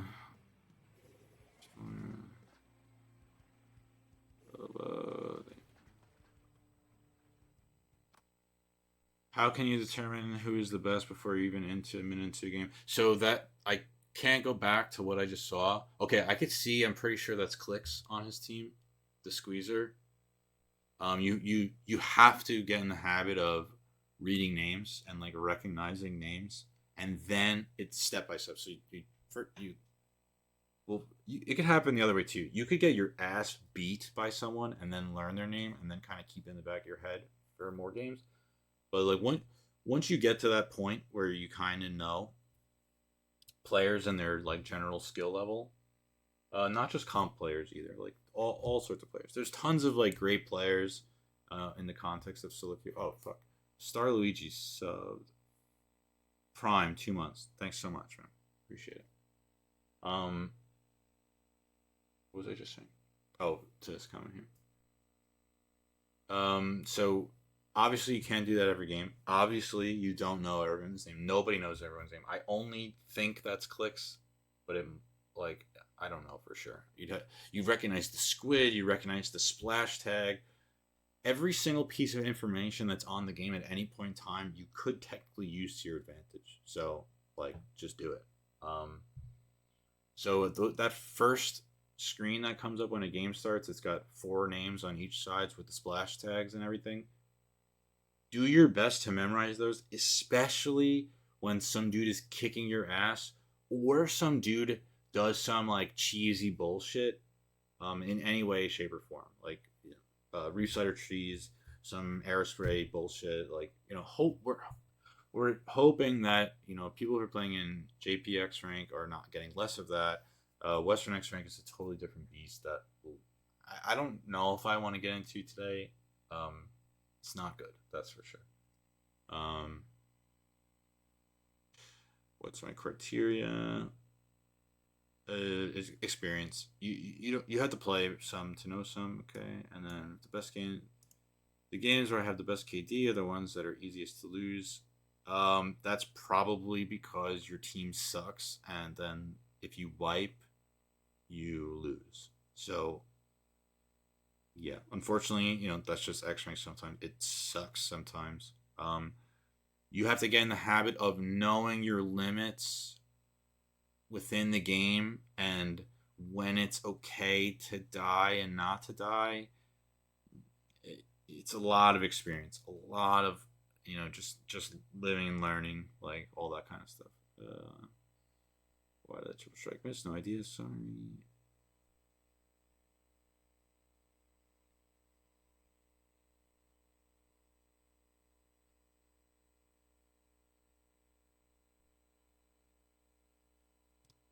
Sorry, I didn't see what trade. Maybe I should pause these and look at the chat in between because I missed a couple of these comments. Apologies.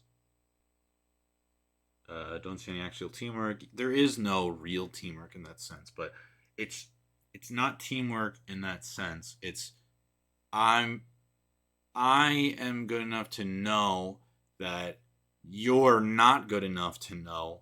So I'm going to put you in a position to do the one thing that you could do because I know that I could do whatever it takes. You can only do one thing. You could only paint zone. You could only booyah bomb from whatever. You could only reef slider zone. You could only kill people. I could do whatever the fuck it takes. I'm trying to win this fucking game. Like, not everyone knows this, obviously. Not everyone's capable of thinking that way, obviously. And not everyone that's watching this can do that. But everyone should be trying to get that to that point where they're able to recognize these things and adapt their play style and thought process to win the game how it's presented in front of them. So if that means like letting your reef slider cheese guy cheese that fucking zone, cheese that zone, dude. Like you can't do it. If I play in a way that doesn't let us utilize that, then now we're down two players because I'll be dead. I'll be cursing you out, and you'll be dead because you stink. So you have to work together in that way.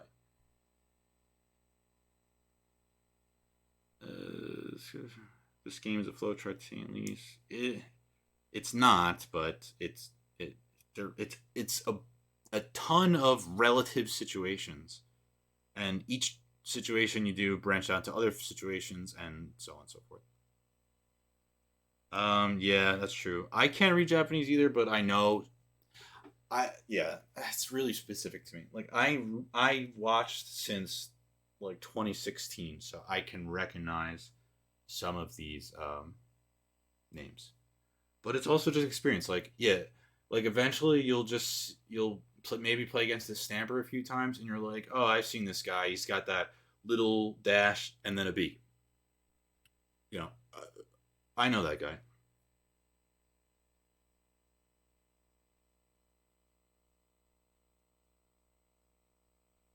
Yeah. So again, if that's Western X Ring, that's a whole different thing.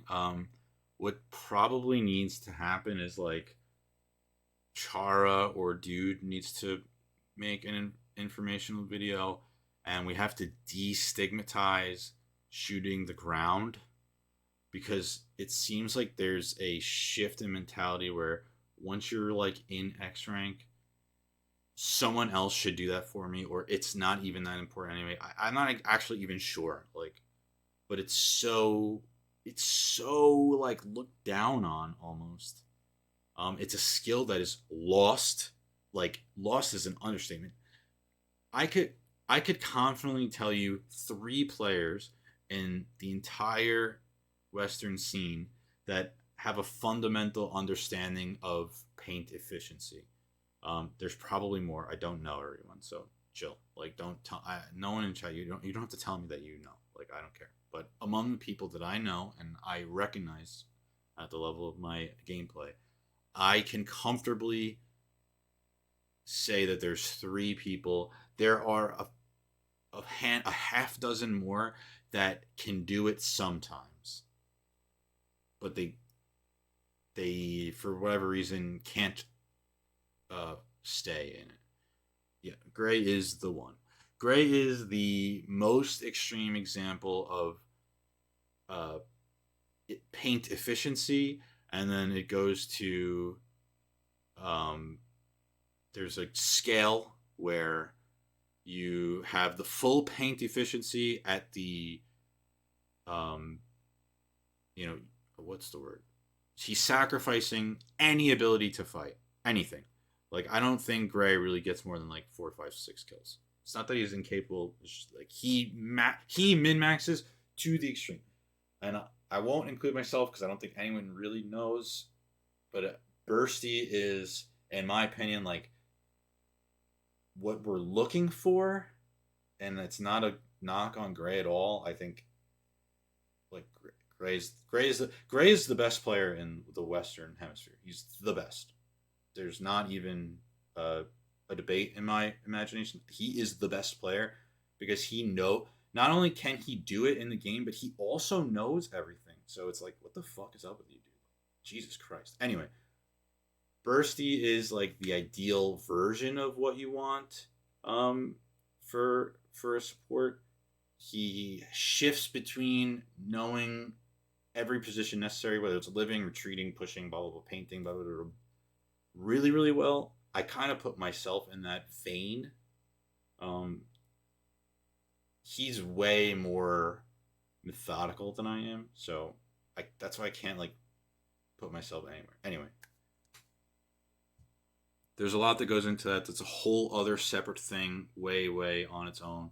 But I'll just say, painting is the most underrated and underexplored aspect of the game that we absolutely need to get better at. More than what I'm going over today with X rank winning X rank games. Every single person absolutely needs to learn how to make their painting more efficient and more useful. Like you would be utterly shocked at how much easier the game is when you paint efficiently. Like it's night and day. It's so disgusting. I think people kind of like say like, oh yeah, duh, and then they like play and they have no idea like how it functions in the game in terms of like using 4 people to move together. But way too big of a tangent again, so we'll just start this game now. Slayer focused meta. The meta is not Slayer focused at all. It's actually probably the lowest Slayer mode focused meta I've ever seen, because your front lines are focused more on living than killing. They just happen to be able to all have broken ass guns that give them cheap kills, but like they don't have to focus that much, so they could get cheap kills, but they're primarily focused on living, right? If that makes sense. Like Squeezer, Range Blaster, Bucket, they all live really well for different reasons. Stamper doesn't, and does because Zipcaster doesn't on its own, but is not meta necessarily. No players are involved, even though it's the best. All right, let's fuck. Yeah, sorry. I'm saying Slayer as in um, playing the game with the sole intention of getting a lot of kills.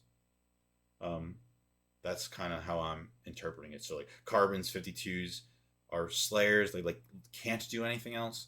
The good front lines right now have to do very little to get kills, so they could kind of focus on living more, which is really making, in my opinion, the meta very interesting.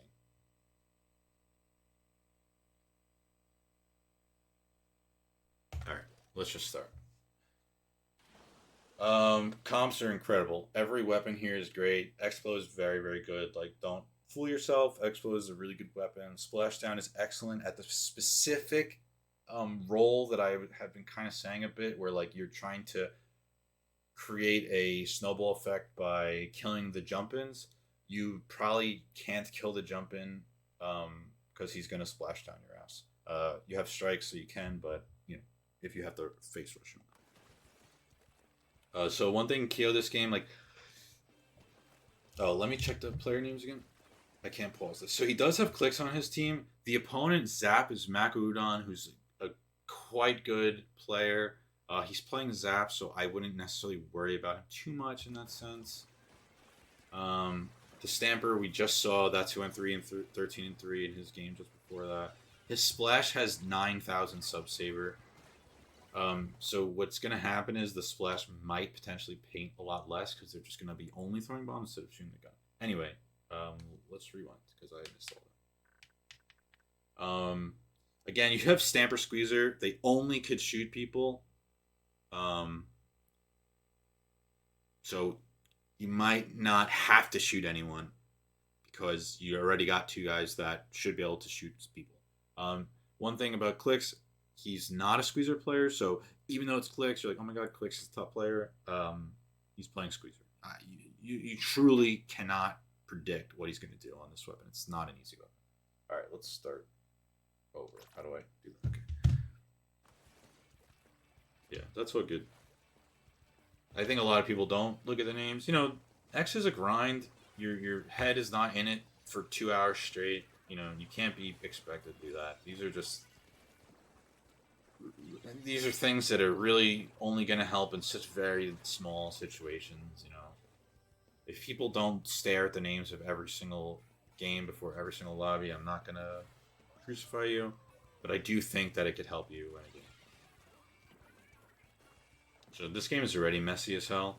I guess they do have a cooler and you don't, so that's always going to be like a little bit struggle. But cooler is overrated in X. Like, I wouldn't worry about it too much. I don't like because one thing I'll say about cooler being overrated is like top 500 isn't littered with end zaps and pencils and edits, like, and there's a reason for that. So anyway, this first minute is just like a grind. It's hard really to say.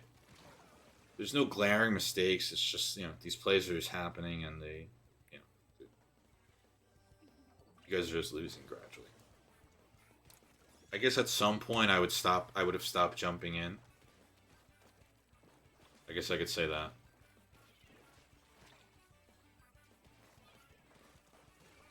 One thing I think is valuable to do is if your bro is on the tent already, don't go on the tent. Like, stop staggering yourself. In fact, you could like go bottom right, kind of know, like, say they have an Explo, maybe the Explo tries to shoot your guy or whatever. Let's say they bucket their machine or something or blaster. That guy's obviously going to try to kill your dude on the tent. So you should know this already and put yourself in a situation to at least trade your tent guy off, if not kill the guy before he kills your tent guy. There's tons of situations like that, a bajillion, you know. Especially if you're like a Slayer, if you're like a frontline weapon, a Slayer weapon, like, do that. Because the guy in your tent is probably, you know, a guy that has something that's good at stopping the zone or camping or whatever.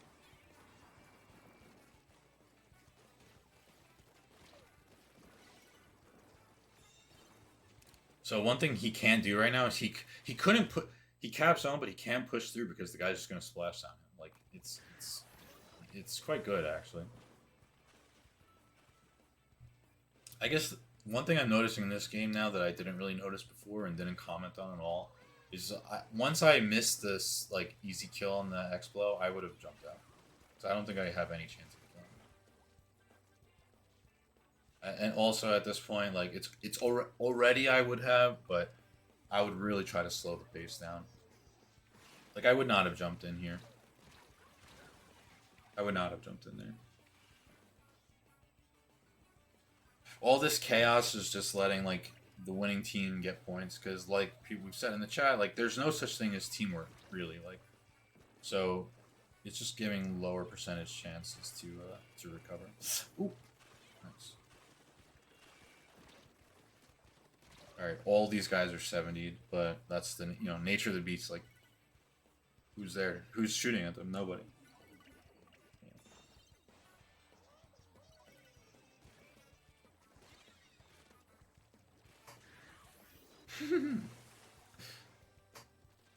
Dude, the Explo is such a good weapon, dude. I really love it. He just fucking sat on your face, dude. Alright, they jumped in left. Alright, that's fine. I mean, they obviously jumped in left, but it is possible that they, like, snuck around to right, so I don't hate that play. But yeah, Kyo's getting fucking crushed right now. One thing we kind of said before, if they once Kyo's team gets a wipe, like they've been getting their ass kicked for 3.5 minutes. It's 40 points. That's what like who cares? Like that is nothing. 40 points. 40 points is it's so easy to come back from. So.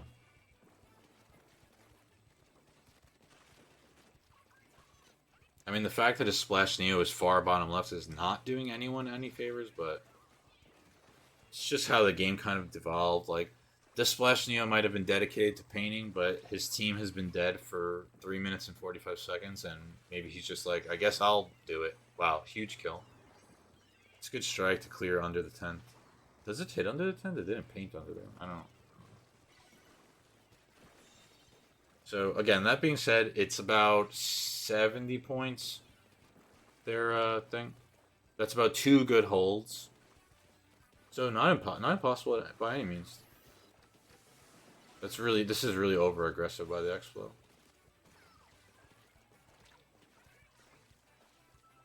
This is all it takes. So, now the enemy team is staggered. And... oh, this is nice by the Stamper. Okay. Like, but... look. All of a sudden, it's 50 points. This guy's gonna die. The Zap is bottom left. The Zap is bottom left, unless he jumped out. That's a big kill. The Zap... Makuudon throwing, straight up throwing, has been bottom left for like 15 seconds with the end Zap. And that's why Cooler sucks. Like, you have... like a bad weapon at the end of the day, and there's no such thing as teamwork. Like we said, like you can't rely on everyone to have the same mentality.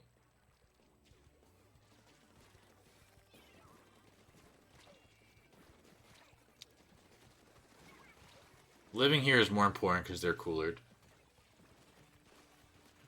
That was definitely risky. I think they probably lose if Kyo dies there, so I can't recommend that play.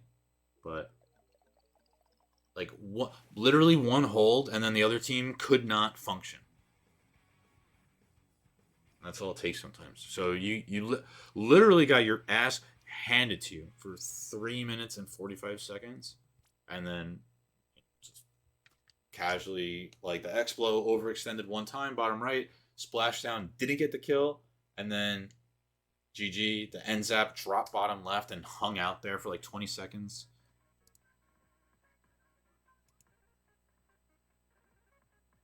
Yeah, so, and again, like Makuudon, Clicks, they're in both top 8 of an official Nintendo tournament today. Clicks got 2nd place. Clicks went 14-7, Makuudon 12-4. Like, these guys are great, but it doesn't, it's not like. But what I'm trying to say is, like, they didn't do things in the game that mystified your thing. This fucking Stamper is so good, though, this Stamper Neo guy. I don't know that third character. I think it's like Gio, but I don't know what that third character is. I can't read katakana at all.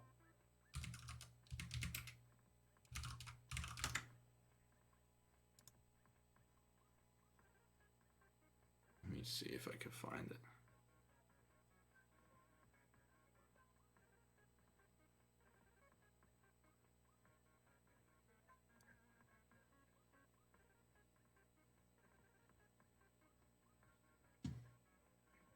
I can't find it, so. Oh, John, thank you. I had the first 2, but. 0 specials. Stamper's hard.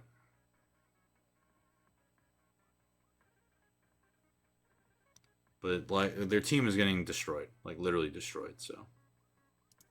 Sometimes that's just happening. Alright, so I feel like we've gone over a ton of games. And unfortunately, the next two games I have are buckets. I have a few games from Gray. The problem with Gray's games is that um, I don't think it's viable for anyone to copy what he's doing. And he also copied Lobster, like the best range blaster in Japan. We could still watch it, like for the thought, but I am gonna do Eris's games first, and then maybe do. It's almost 2 hours already, so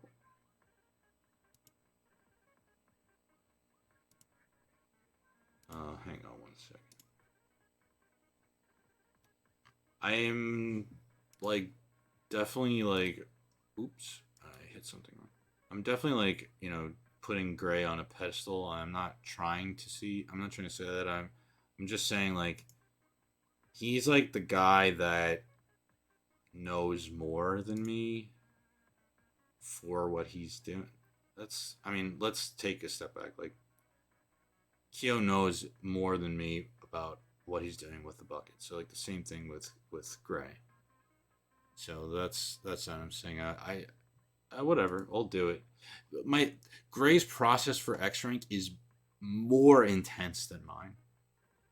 So I feel like it's like a disservice because I talked with him about the games, and he already gave me like all the information about the games, which is so like, can I do it justice? I don't know. We'll see. Anyway, let's watch Eric's games.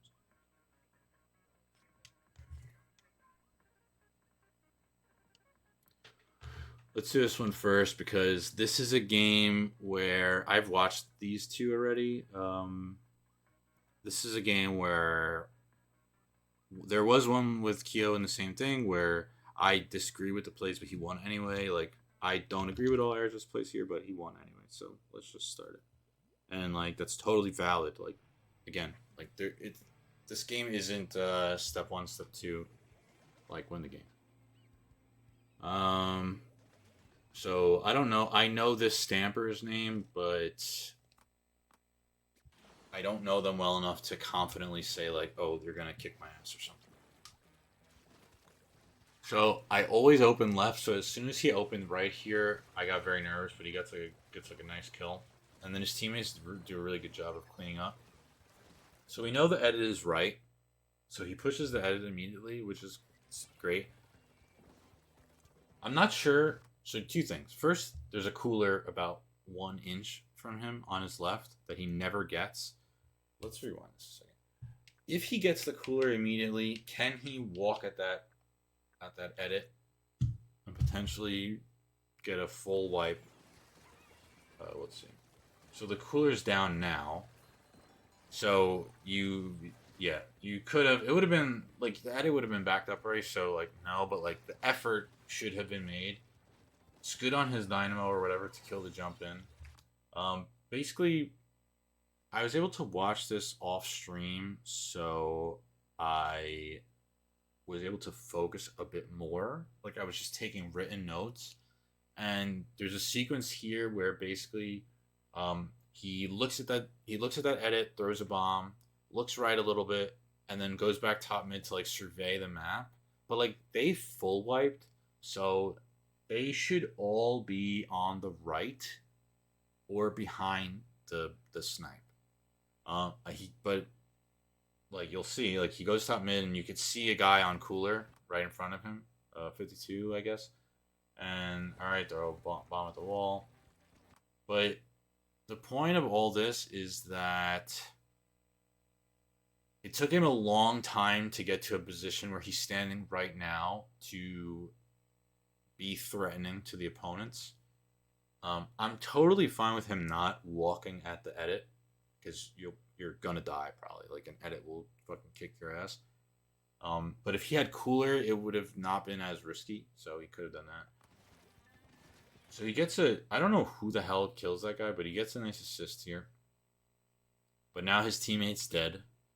I just think like if he was there already, or if he was bottom right, then the whole sequence would have been different. because now he's like taken himself out of the fight, and now two of his teammates have died, and they were on cooler because the edit did live, right? So the opponents are definitely cooler.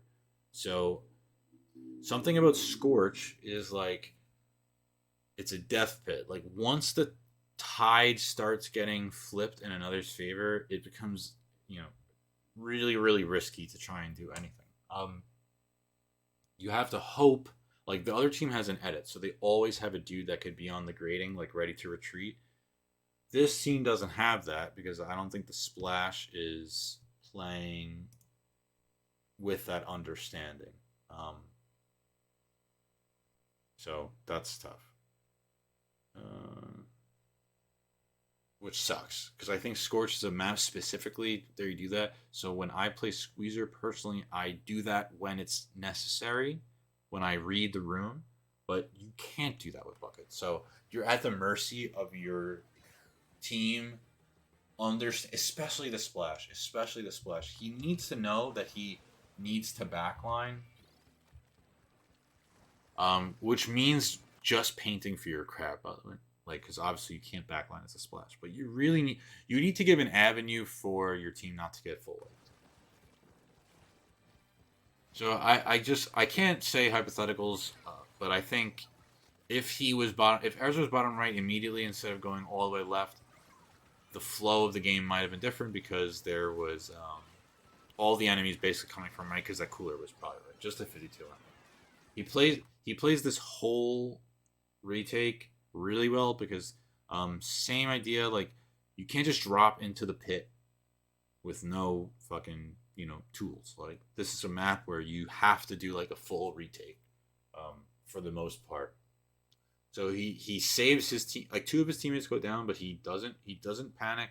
He gets a strike, gets a really good kill on the guy that crossed, kills another guy right below. The bubble gets wasted, and then throws his strikes. I don't think they cap here though.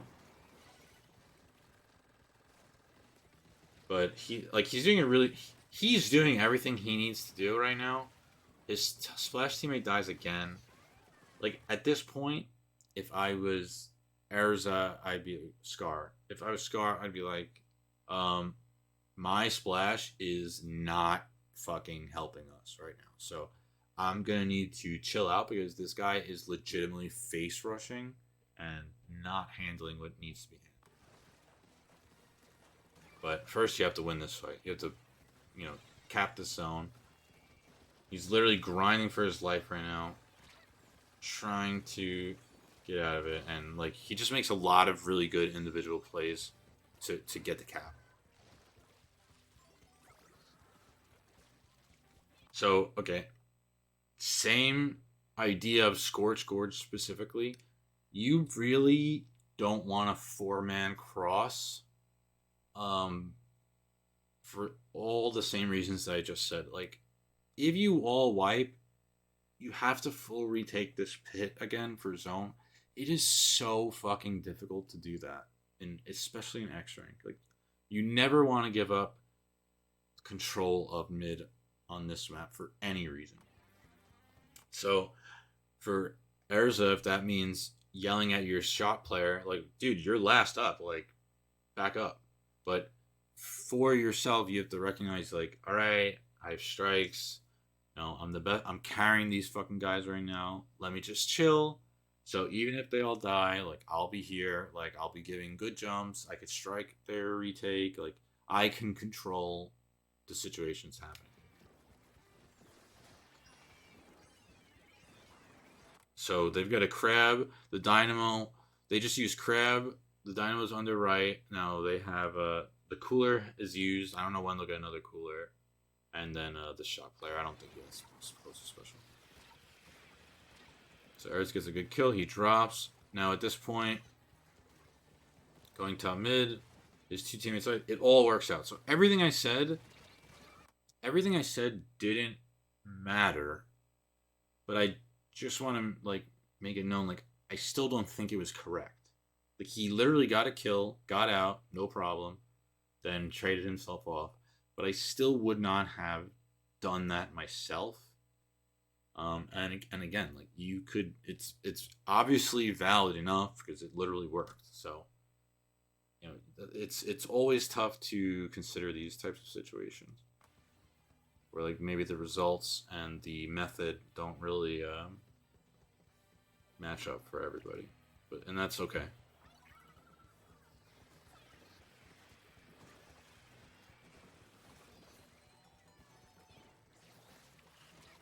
But he did die without cooler, so even though he's destroying everybody, now his team is being um, pushed up into their own plat, and they don't have lead.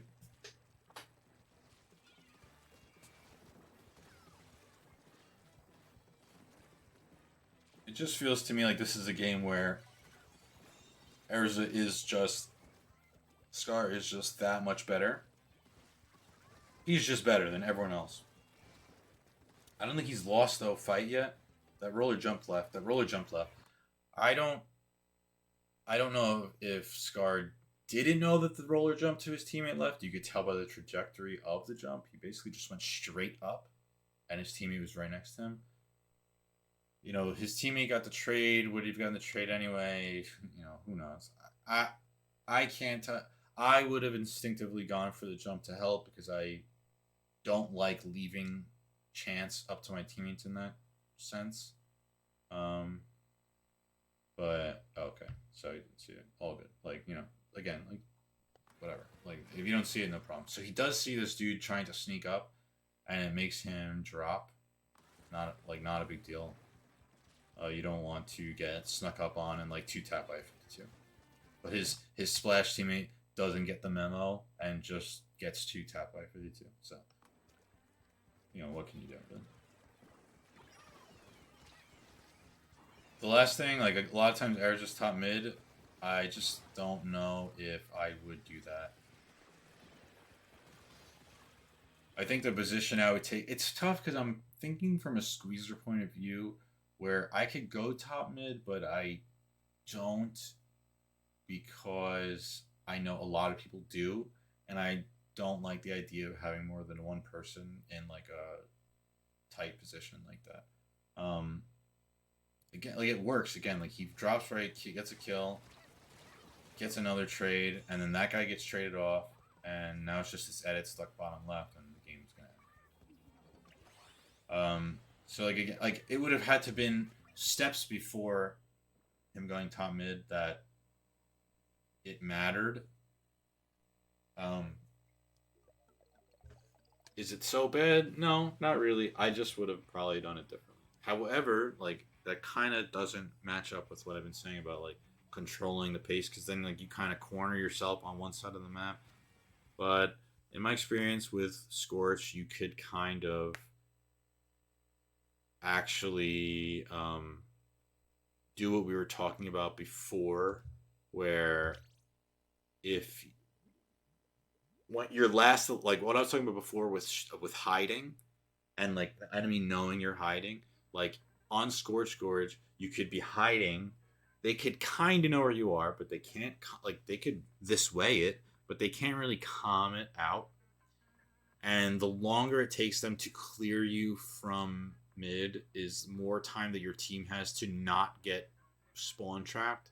So in my experience, I've had a good time playing around like the bottom left or the bottom right like wall area where there's like a little ramp and like the underneath basically just stalling out as long as I can for my team to get back and then either trading myself or honestly like I said in this meta like not that X rank and comp have the same meta but training myself a little bit just jumping back to my dude once it gets a little bit too spicy. And another thing with that, which I think a lot of people that like hiding a lot actually reference a lot, and it's true, is they more than likely will have to move their bodies to where I am. So once I jump out to my plat, now they're in a bad position because they're just low ground in a corner, and we can maneuver with that. That's I mean, I wouldn't put any of those things in like any sort of guaranteed situation. Like none of those are guaranteed to be great. Like I understand your point of view. Top mid, definitely you want to see have you could see everything and kind of know where to go. But if your whole team goes top mid, then it's like oh boy, like one good try strike and we're dead, or like one good kill and then they drop and now we're stuck like on this little thing. All right, so let's go to this last game and then I'll grab one of Gray's games. I have to see if he like specifically recommended one. I have to go search for the games because I didn't save any of those replays. Okay, so if you're better than me, you would have looked at the Rollers KD from last game and kind of like got a function of like how that roller played. But it is a different map, so Flounder's obviously better for Roller. So good that you have Roller. So how I would function with these comps immediately is your team has a Splash and a VDS, so those weapons can really kind of go either way, whether they like to support or frontline. We just had an experience with a Splash, basically just running around for 5 minutes, and I don't think they're the same player, but kind of got to keep that in the back of your head. VDS can go either way. Like I know VDS is run opening Gambit, QR, just running around all day, and then VDS that don't and paint a lot. It's really you're gonna have to suss that out. But the opponent's team is obviously very one-dimensional.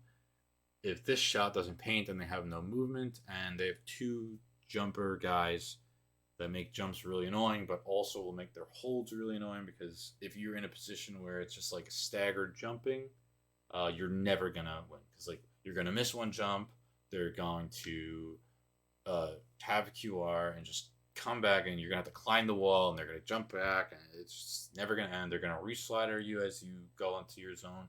They're gonna throw torps so you can't hide on the walls. Like it's just gonna be a pain. Your best bet in this game is to just cap zone, wipe them once, paint the whole map, and then funnel them into bad positions and get like a cheesy win. Like you don't want to stress out in this game because it's gonna be stressful as soon as things go bad. Again, though, like to start the game, it's tough because you don't know what your dudes are doing necessarily, so you gotta just roll with it. The toucher just does a good roll, and the shot covers well. But your roller just gets a good double. I would play around my roller in this game because they're not going to efficiently check the roller. If you pressure them well enough and the roller could play their game, you just win. Like the roller's just going to get 10,000 kills. So like this play ends up in a trade. I just don't love it. Like yeah, and your team wipes, and I think like you just play your side. You control the pace of the game, the situations that are going on, and then otherwise now it's in this tough spot. So this toucher's jumping back. He's gonna have 4 rolls on his landing. I don't know where he is though. So really, your splash died behind you. So at this point, I would have turned around. They zook it from behind you as well. So I just don't agree with this at all. Like I think, for all the reasons I previously stated, like you need to make sure like you guys don't get flanked and like have these chaotic situations because you cannot win against their comp in a chaotic match.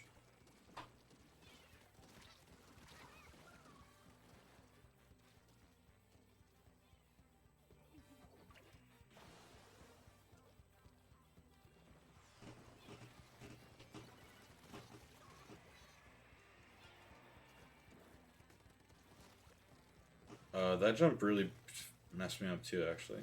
Because, like, you saw the jump, and then it just, like, took forever to come. That's so annoying. This whole fight, I would be, like, pissed off. At least you get the trade and they don't have more jumping. So, yeah, he doesn't have QSJ, which is so rare. But, like, not having QSJ, like, he would have died if he had QSJ. That's very, very, very annoying.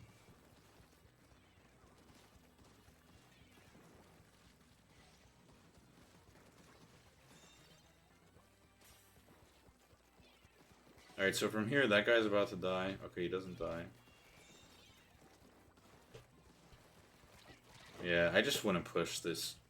These weapons are so hard to deal with in these situations.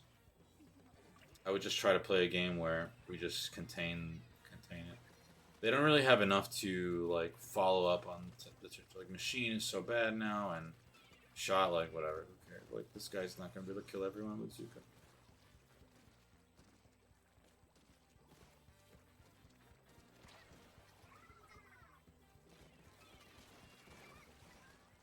Okay, it worked out there.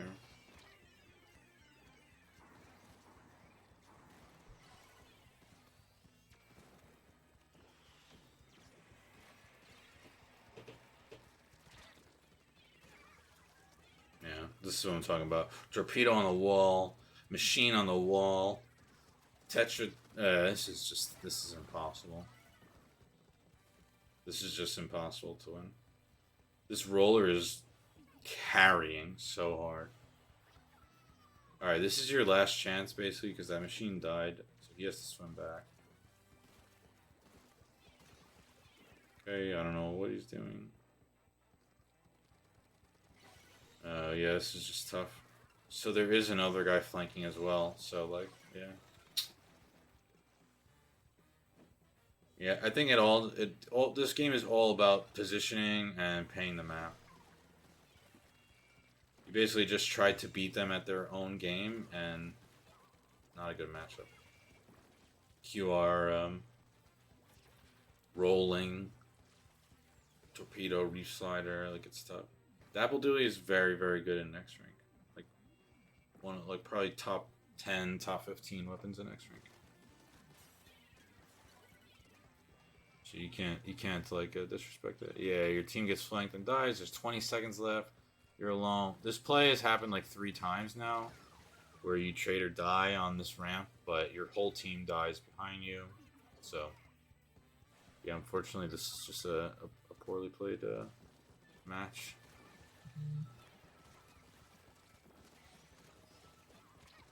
Why is it good? Good kill time, hides in corners well. The jumps are hard to handle, and that's bad timing to die on zone to the shot in that game.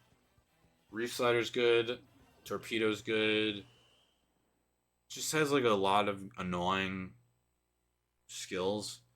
Like even in your worst case scenario, you just like build up a reef slider and like suicide, but like you make them move so your teammates can kind of function a little bit.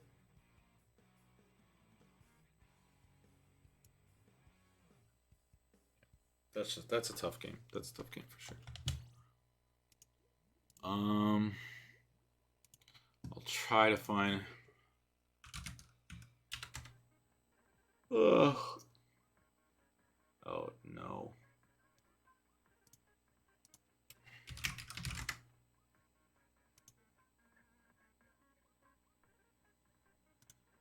Oh, alright. I have some games. Let me see. Alright, great. As a bad comp game. I didn't with that. Alright, I'm just gonna take these 2 games that he said. And I'm also getting very, very tired. It's been over 2 hours now, so and I'll stop after that. Very, very tired.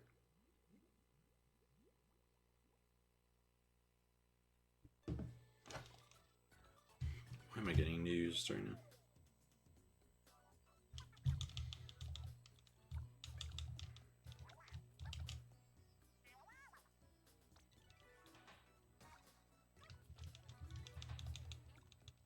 Oh, the challenge, right? I want to do this challenge.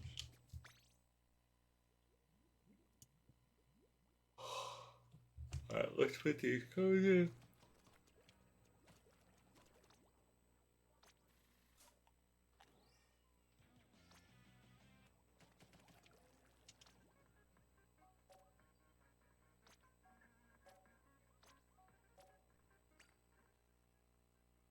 I think I'm going to show one of my games because I am in the Western server thing and not the entire mentality, but like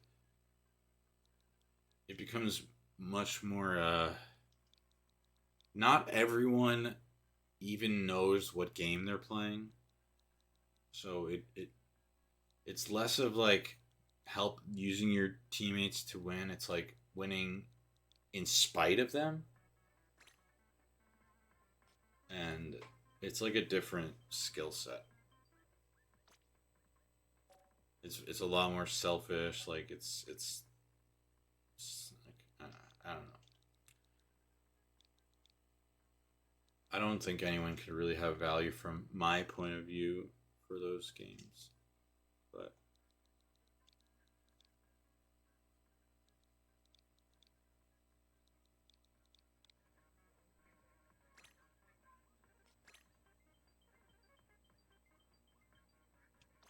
all right, so let's watch these.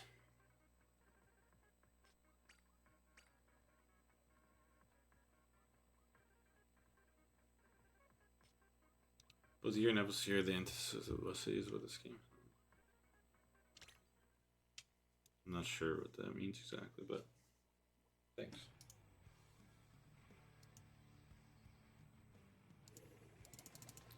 I just think we could do a lot more, and simultaneously kind of know that it's kind of hopeless. Okay, so I don't know any players in this lobby.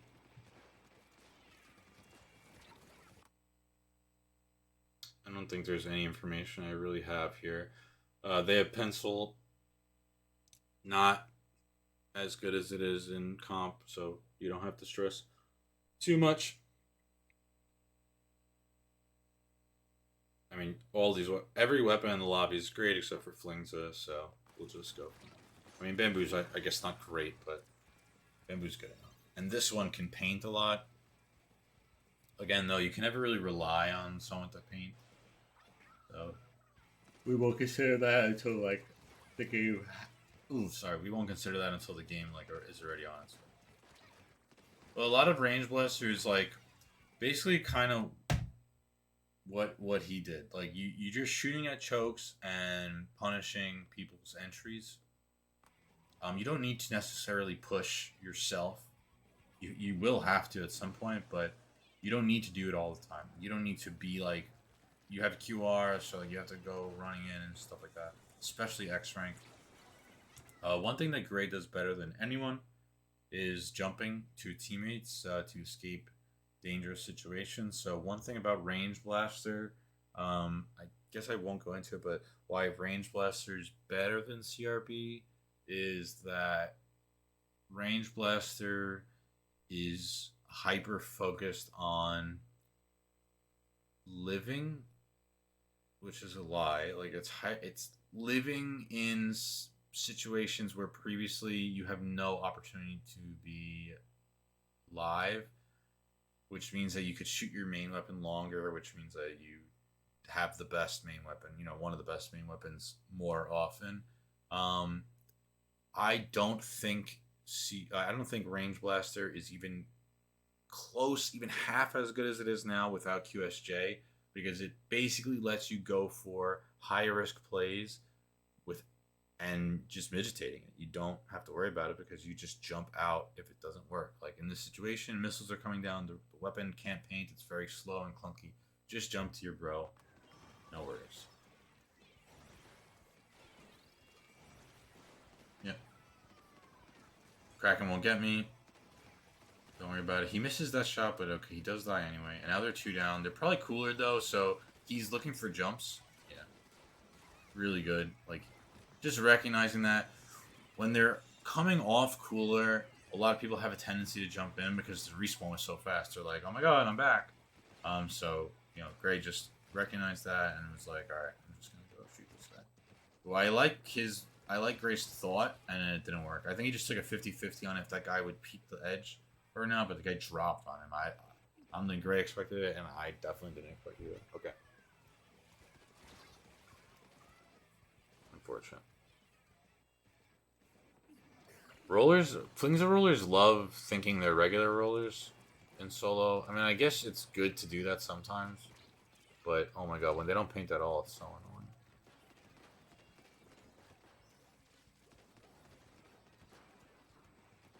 Oh wow. I didn't even think there was anyone there, but there was. So it's good on him for checking. Yeah, it's good. It's good to back up here because what's more important than killing that pencil is protecting this cooler. This is a terrible cooler by their pencil. So yeah, it's just a great play. Like you don't overcommit to kill the guy because that cooler is wasted now completely. Only the pencil got it. Another good thing, look, like he's just protecting his homie.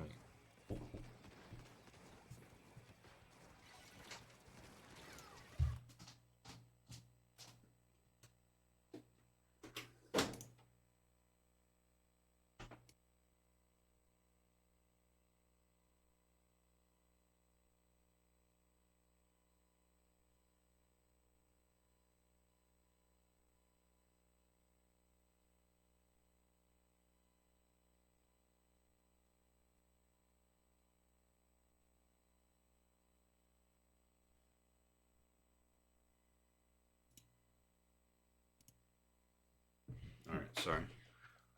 I'm back. Okay, I missed that, but it looks like he got traded off by someone. Mm-mm-mm-mm. So like his comp this game again, like you're not really gonna KO, unless the other team like feeds Kraken. So like you just can't pull out. How the hell does this guy just swim by? I mean, just bad paint efficiency. Literally, like if someone painted like the middle of zone, that guy wouldn't have been able to just run through it. That's so annoying. Anyway, like the comp is really not like suitable for a KO unless the other team is making a lot of mistakes. It looks like they're making a lot of mistakes as I speak. But this is what it's not. It's what he's doing. He's roaming around a lot. He's just following up on damage for his teammates. He's not extending into situations that he would die without getting any value.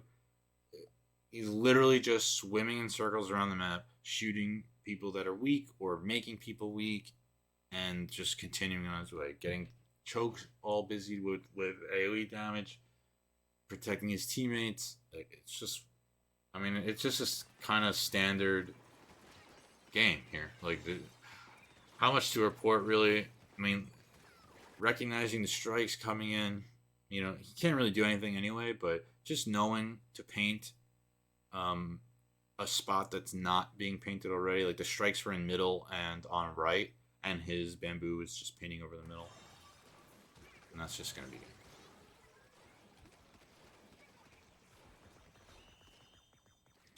Just so many little things that when you add them up turn like what may be a difficult game into like the easiest game in your life. But you have to hand his bamboo played excellently. No overextensions, like keeping zone like pretty efficiently. I don't even think I saw the 96 for a second, so whatever. And then the bucket, like all great weapons in a lobby. So just a solid game all around. Ramen is a map that's really like really good for yeah. Look at this pencil. Um, I mean I meant to say look at this bamboo, but still not as much pain as the pencil, but basically just hanging out, kind of recognizing their role. Like you love games like this. Everyone kind of knowing what needs to be done in order to win the game, and the other team just didn't do that. Like I think that Flingsa should have not been trying to win the game for them. I think he should have been supporting because I think missiles would have been quite good against range, bucket, and bamboo. 96 could probably be decent against that. Like it doesn't work too much, but it's still not. It's not super inefficient either. So missiles could be annoying, but whatever. Got lucky there. And then the last game that we'll do now.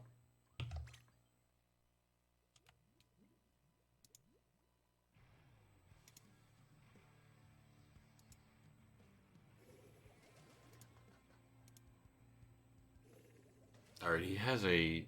They both have a decapitator. I know this Explo. I know that he knows this Explo. I don't know if the Explo is good or not. The other team has two back. He has two backgrounds. I think Decapitator could really be a problem for a range blaster, so you kind of have to make sure you're keeping your space. That's good by that bow.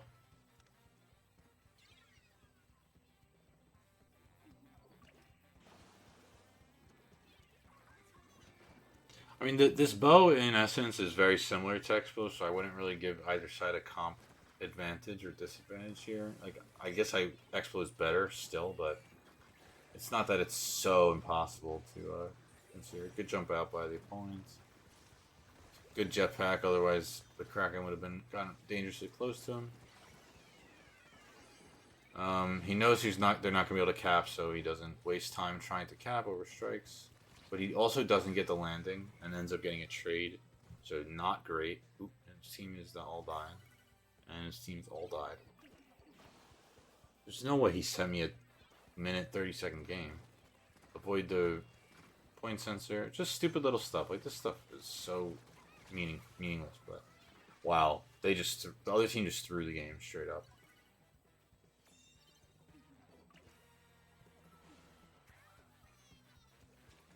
Nice. Killed the jump in, and now they're cooking.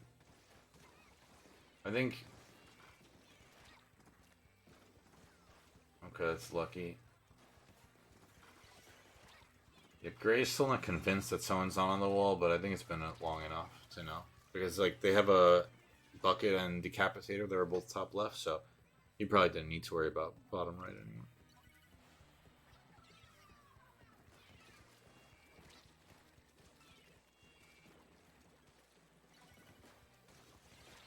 So even though he's absolutely grinding bottom left, like, he kind of needs to be bottom left because the alternative is to have like 4 people stacked on right, and you'll just lose the game if you do that.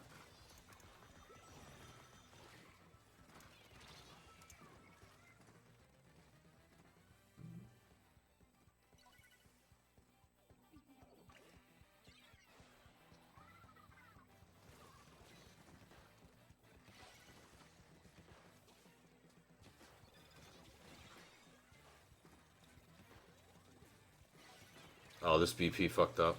Oh, and Gray fucked up.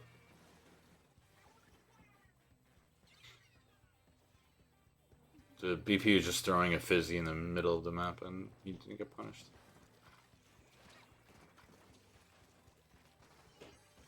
Oh, nice. This weapon is like quite good in solo queue. This Decapitator.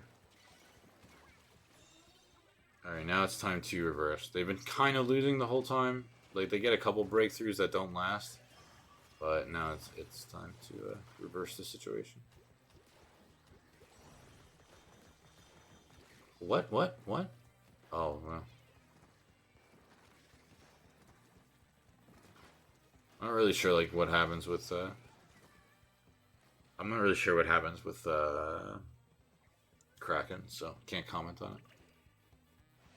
I mean, I guess he could have jumped out once he didn't hit the first shot, but I'm not complaining, really. This position as a ranged blaster is just really, really good. That's a good bomb, though, to move him away. Okay, the good this way leads to the Explo shooting the guy, so Gray gets a kill with 1 tap.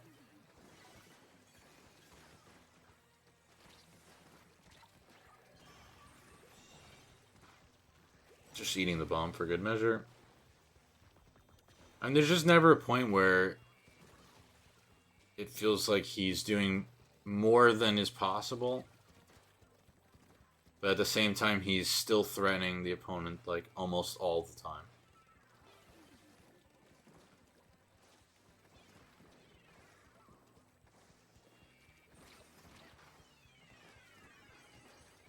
Oh my god, yeah, okay, good, you got one.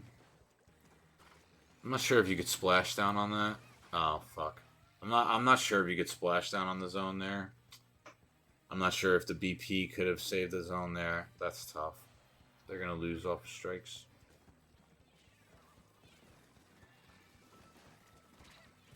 Yeah, bubble is really strong. This weapon is quite good in solo queue. This the bubble one.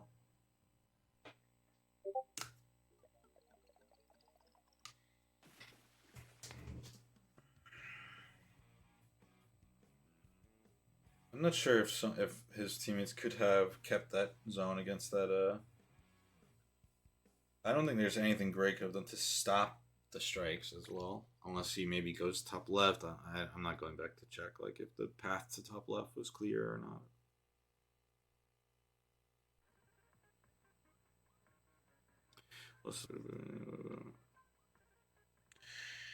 Yeah, that last one, I'm not sure if you're able to get to top left. Maybe if you could get top left and you could pressure the strike guy and maybe he misses one or two strikes, whatever. But that was hard to say. I didn't notice that. Alright, but I'm way too tired. Like, I'm falling asleep. So, if there's no more questions, I'm definitely quite tired. Hope you guys learned a little bit, or at least learned that there are options. Like, not every game is just cursing at your teammates, saying like this is hopeless, that are hopeless. Like, each game is a little bit of a puzzle. You just need to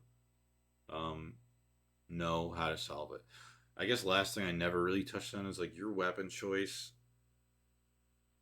Like, matters so much. Like, not only for the weapon pool queue that you get into, but if you the worse your weapon is, the less options you have to win the game, the more reliant you are on favorable conditions in one way or another, either great teammates or terrible opponents, lucky internet connection, like so many things. Like, just play a good weapon.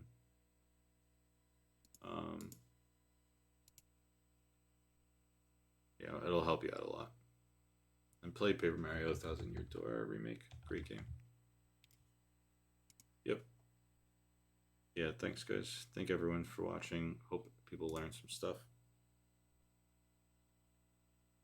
It's like a process. The whole thing is a process. A lot of the stuff I said cannot be done tonight, tomorrow when you're playing, but like little by little, just kind of know that there is a path.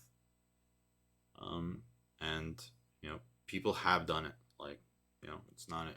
If you really want to be a great player and you have the mechanical skill, like you could do this. Like, sometimes it's just like a little bit of thought, a little bit of like purposeful thought as well. You know, X power goes up. If your player skill goes up, like, I know a lot. We don't really like X power. We don't really care, but we did that for like X power matters. We made it not matter. We decided not to care. Like, it's a cycle. Like, if the players get better and their X powers get better, then it could motivate other people to do a similar thing, and then we could maybe just create a positive cycle instead of a negative one, and go from there. All right, thanks for watching, guys. See you later.